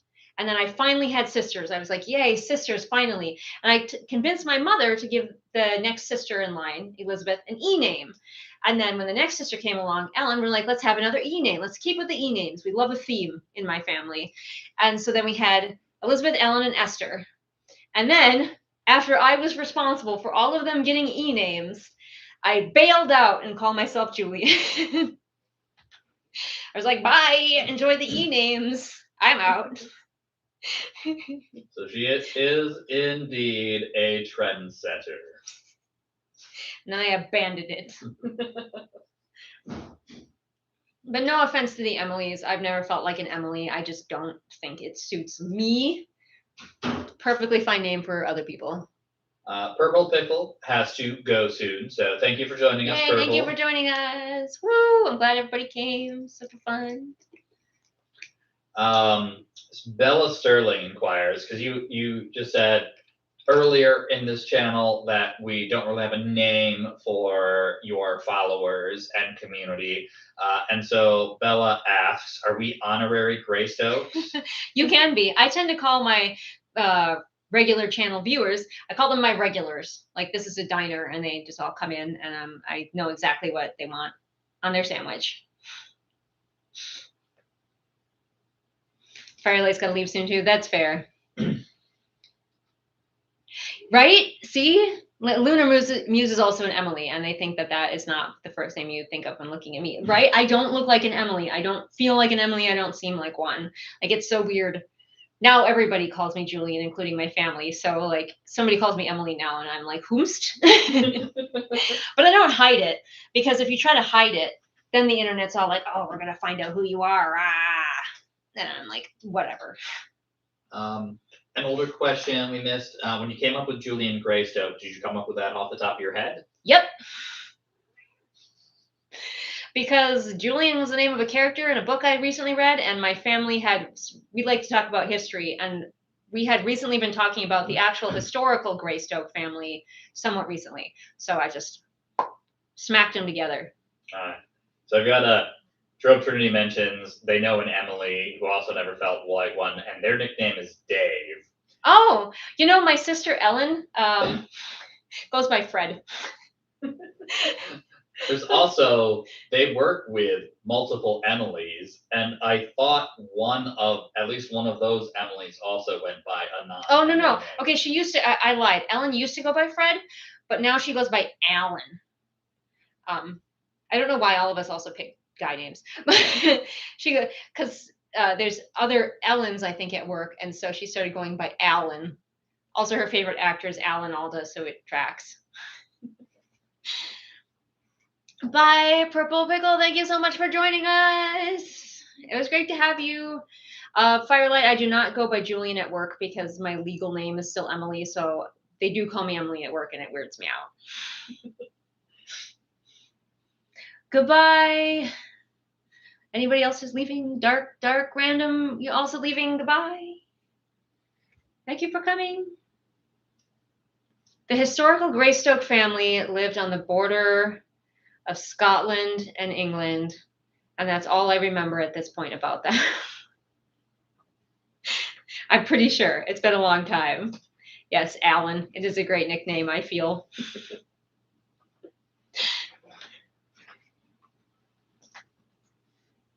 Sci-fi writers also leaving us. Thank you for joining us, Sci-fi.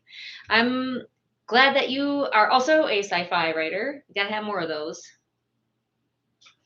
I have a question for you. Mm-hmm. You have this giant backlog of stories in your head, waiting, clamoring, one might say, to be written. Is there any others in there that are a sci-fi? I have the one that is it's not cyberpunk. It's like, what is it? What is the version that's like neon? Like, is it just neon punk? Is that what it is? Like, it might be cyberpunk. It might be cyberpunk. I mean, cyberpunk does happen to be like a little bit dystopian and negative. Yeah, dystopian, but like neon. Okay. I do think that still would fall under cyberpunk. Okay. Then. That's like the closest I have to sci-fi thoughts. Do you have any 5-man band stories sitting in there in the queue? Not really. No. Closest I come is one that I wrote years ago for NaNoWriMo that I might revamp, but I haven't really been tempted to do that. You think that's just cyberpunk? Maybe it is. I thought like it had maybe a more specific name, but yeah. I mean, if it was actually like tonally brighter and happier, it could maybe be candy punk. No, it's not that. Yeah, cyberpunk. I had an idea for a cyberpunk Murder on the Orient Express, but enough of the pieces haven't fallen into place yet. And also I'd need to reread Murder on the Orient Express, and I don't feel like it.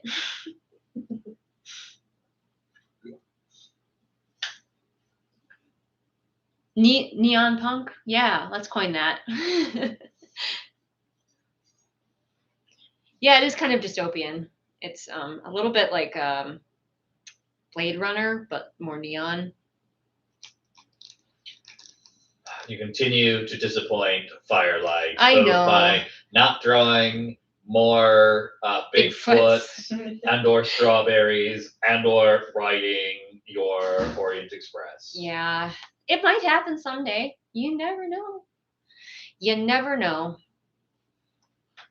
I know the two main characters. It's going to be two main characters, so not one detective. But unfortunately, I don't know the rest of it. Because I do want to like deviate slightly from the plot of just Murder on the Orient Express, but use that as a jumping off point. What are you going to do when you finally write it and release it to like advertise it without giving it away? Great. I don't know. I am going to have to just call it Cyberpunk Murder on the Orient Express and hope people are okay with that. You could do. Everyone wants you to coin neon punk or Right. neo punk, so you could do genre defining neon punk novel. There you go. It's going to be very like set in the future and like very dystopian in the way that the United States is kind of heading right now, where it's like you're being advertised to constantly. You've got a constant feed, stuff happening. Yeah. But also that's kind of distressing to write about right now too. So.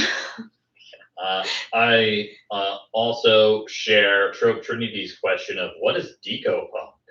Decopunk? Decopunk? Yeah, if it's just Murder on the Orient Express, you'd know the killer. And I do want to deviate enough where you don't know the killer just because you've read the original book. But I want it to kind of spring off of that. Because they're going to be on a train, but it's going to be a train through space. Going from Earth to probably the moon. So Firelight says decopunk is the 1920s version of it. Oh, but is that okay. is that distinct from steampunk, or is it just another name for steampunk? I think it'd be distinct from steampunk because it's Art Deco. Yeah. Is the vibe, I guess. I do know the killer in the original. Yes, I have read Murder on the Orient Express and seen several versions of it. Yes, I do know. I don't particularly actually like the way that Murder on the Orient Express ends, which might be one of the reasons why I want to rewrite it. Bad job, famous author. I can do it Right? better. I'm going to do better than Agatha Christie. Yes, steampunk is more Victorian vibes. Hello, Jojo, you knocking things down. All right, we have the few of us who are remaining. Do you want me to read my last little sample, or do you want to ask more questions, or would you just like to head off and enjoy the rest of your evening, unbothered by Julian Greystoke?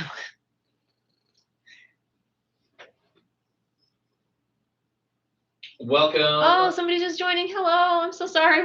We're maybe ending soon, but How about this? You go ahead and do the final reading. Okay. And then anyone, such as perhaps somebody who has recently joined the chat, wants to throw a question at you, either about this book or authoring in general, they can do so while you are reading this final excerpt. Yes, and for the person who just joined, the book is Song of Battle. It's an adult sci-fi. Allow me to read you the trigger warnings real quick. Trigger warnings for Song of Battle include slavery, kidnap, abuse, torture, death, suicidal thoughts, suicide attempt, gore, and sexual harassment. Think I got them all. Okay, start here. So the little section that I picked out as my possible third reading section is just kind of characters bonding, a little team bonding moment. So you can get to know them a little bit more. I used cat sticky notes. All right. This, I believe, is in chapter 4 or 5. 5. All right. So there's no game today, Song asked. Nope. All 3 members of Yellow Team looked at one another as though they had been walked back down from the execution block. 5 cleared his throat, managing to speak. What are we meant to do on non-game days? Rick shrugged. Damned if I know. Sleep? Pray to whatever gods you worship? By the way, spoilers, they made it through the first arena battle. Song studied Rick's easy, casual stance. He didn't fear them at all. She supposed he was right not to. Even if they suddenly attacked him, they could only get in a few good licks before the other guards were on them. Strangely, she found she didn't want to try to hurt Rick, which was stupid. In a pinch, this man would come down against her every time. He wasn't a friend, he was a jailer. Your head's just all over the place since Kale declared you leader against your will. Can I ask you something, Rick? Kale leaned forward on his elbows. We may never find out. Oops, my cat became displaced, so I don't actually know where I'm ending this. Cool. I'll just go until I feel like spoilers are going to happen. Oh, okay, I remember, I think. Shoot, the guard said, taking a moment to scan the room before returning his attention to Kale. Why use VC? They're small and fragile. Hey, Five whispered without conviction. Kale ignored Five, and Song suspected his callous tone, too, was an act. Pilots in my hangar call them gremlins, after this mythical earth creature that used to sabotage airplanes. I've had a few stow away in my cargo runs. They're hardy, sure, and people say they can even survive in open space for longer than a human can. But why throw the little guys in the arena? Rick nodded cryptically. The Moo have their reasons. They're cheap, for starters. With how fast they breed, most slavers have a surplus, and they're hard to use outside of being house slaves. He spoke so casually, Song wondered how many people Rick had witnessed being slaughtered. With short lives, they make good lifers. And of course, they learn really fast. Song watched Rick's face. There was more he wasn't saying. Humans were so free with their micro-expressions. When breakfast was over, rather than being herded through the big door nearest yellow table into the hallway with all the weapons and armor, the slaves were sent back to their rooms. Once they had returned, guided by their usual guards, Song and her companions sat on their beds looking at one another, uncertain.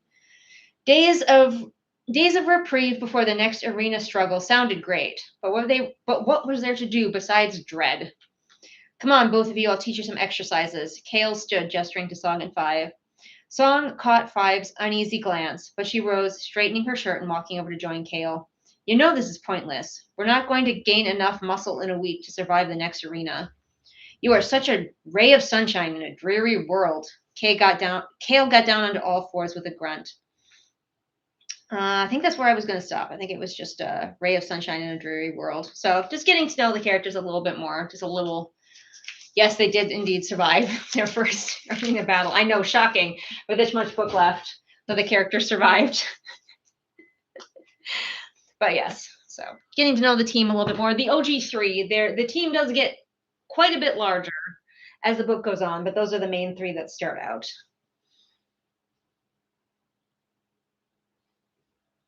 It's nobody knows what big-lipped alligator is, Adam, but I'm certain you've talked about it on your channel at some point in at least one of your videos.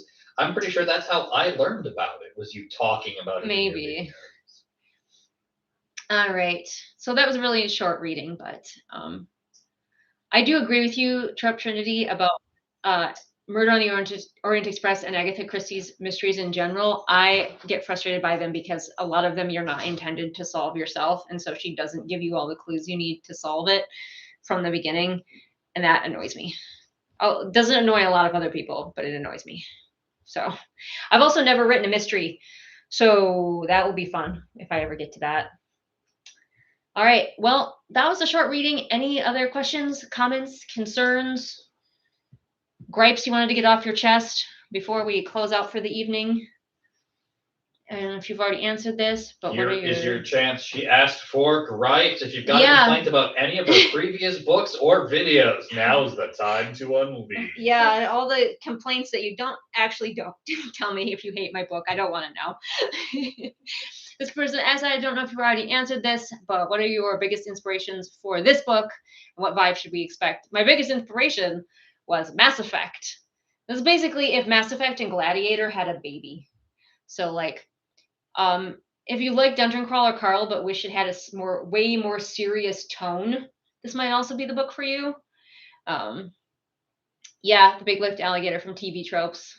It made it all the way to TV Tropes. Not bad, not bad. Hey. Yeah, it was started by the Nostalgia Critic. Do you ever consider where your characters end up in the future? Not even just this book, but others, or do you not think about how their lives went after their books? Well, in this book, you do get a epilogue, so you do kind of find out what happens to them after, all the surviving members anyway. And obviously, in Adventurer Mage, I might write more books, so I think about them and what they're doing constantly. It's bad, but most of the other ones, I don't really think about what the characters are doing after the book is over. Reone. Yeah, I do think about that one more in terms of like, will I ever actually write that series or not? There was a period where you were thinking a lot about their family and their Mhm. siblings and what would happen to them. Yeah, I know a lot about them, but I just haven't done anything with it. Let's see. If you were forced into the game, which 4 characters of yours would you want to be part of your 5-man band? Well, I'd need Brute because he's big and scary and can take a lot of punishment. Skipping Kale, he's kind of annoying to actually have to be in the arena with. Even though he's strong, he's periodically extremely useful, but it's very situational. Like in that one arena battle where Kale is suddenly extremely useful. Yep. But it goes away. He's only situationally extremely useful. So Brute, Septimus, probably who we meet way later. Well, we meet him early on, but doesn't become a member until later because he also knows the arena really well. Probably 5 and Song. That'd be my team. Yay! Somebody's reading Adventurer Mage. In your defense, Jose, Julian hasn't finished writing it yet either.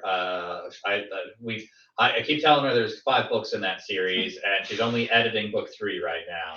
I have ideas for future books, just none of them have solidified enough to actually be one. I actually kind of have ideas for 2 more books, so maybe you're right. But like, I don't actually know enough to actually start writing them. So I'm working on Hearthkeeper series in the meantime, the duology.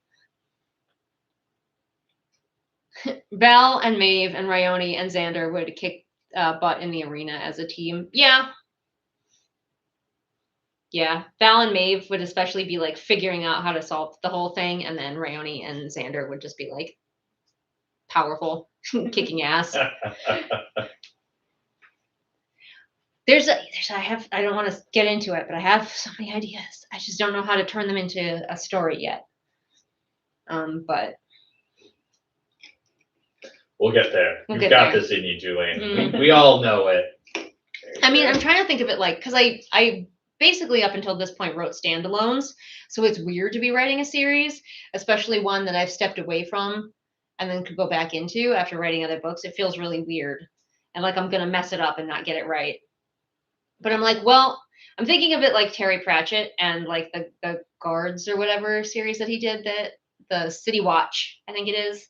Trying to think of it like that, and like a series that there's not really some big overarching plot that we need to worry about. It's just each book is a different story in their lives as they go about their. So Hearthkeeper, the work in progress, would be your first series, though it's a duology, where you had an overarching plot between the books. Is that correct? Yeah. Yep. Hopefully that one will stay as a duology. It's meant to be a duology. We'll find out. The only reason it wouldn't be is if book 2 ends up so long that I have to cut it in half. There's going to be a lot happening in book 2.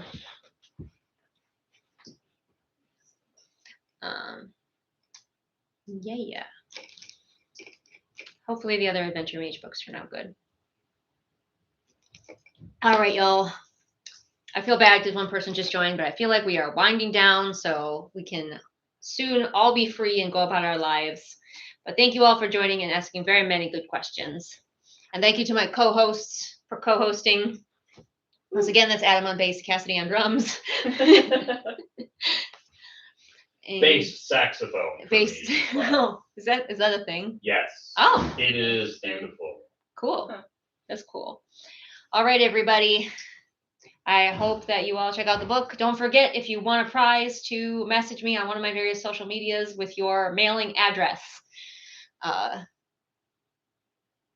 That's it, I think. Do I have anything more to say? Are we doing a conventional goodbye? Do you guys want to get in here for the goodbye, or do you just want to hide? Excited. Here we go. Co-hosts are in. Adam is. Yeah, it's hard to figure out which way to go.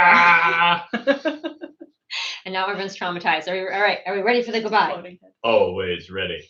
3, 2, 1. Bye. And now I have to go to the end the stream button. It's always deeply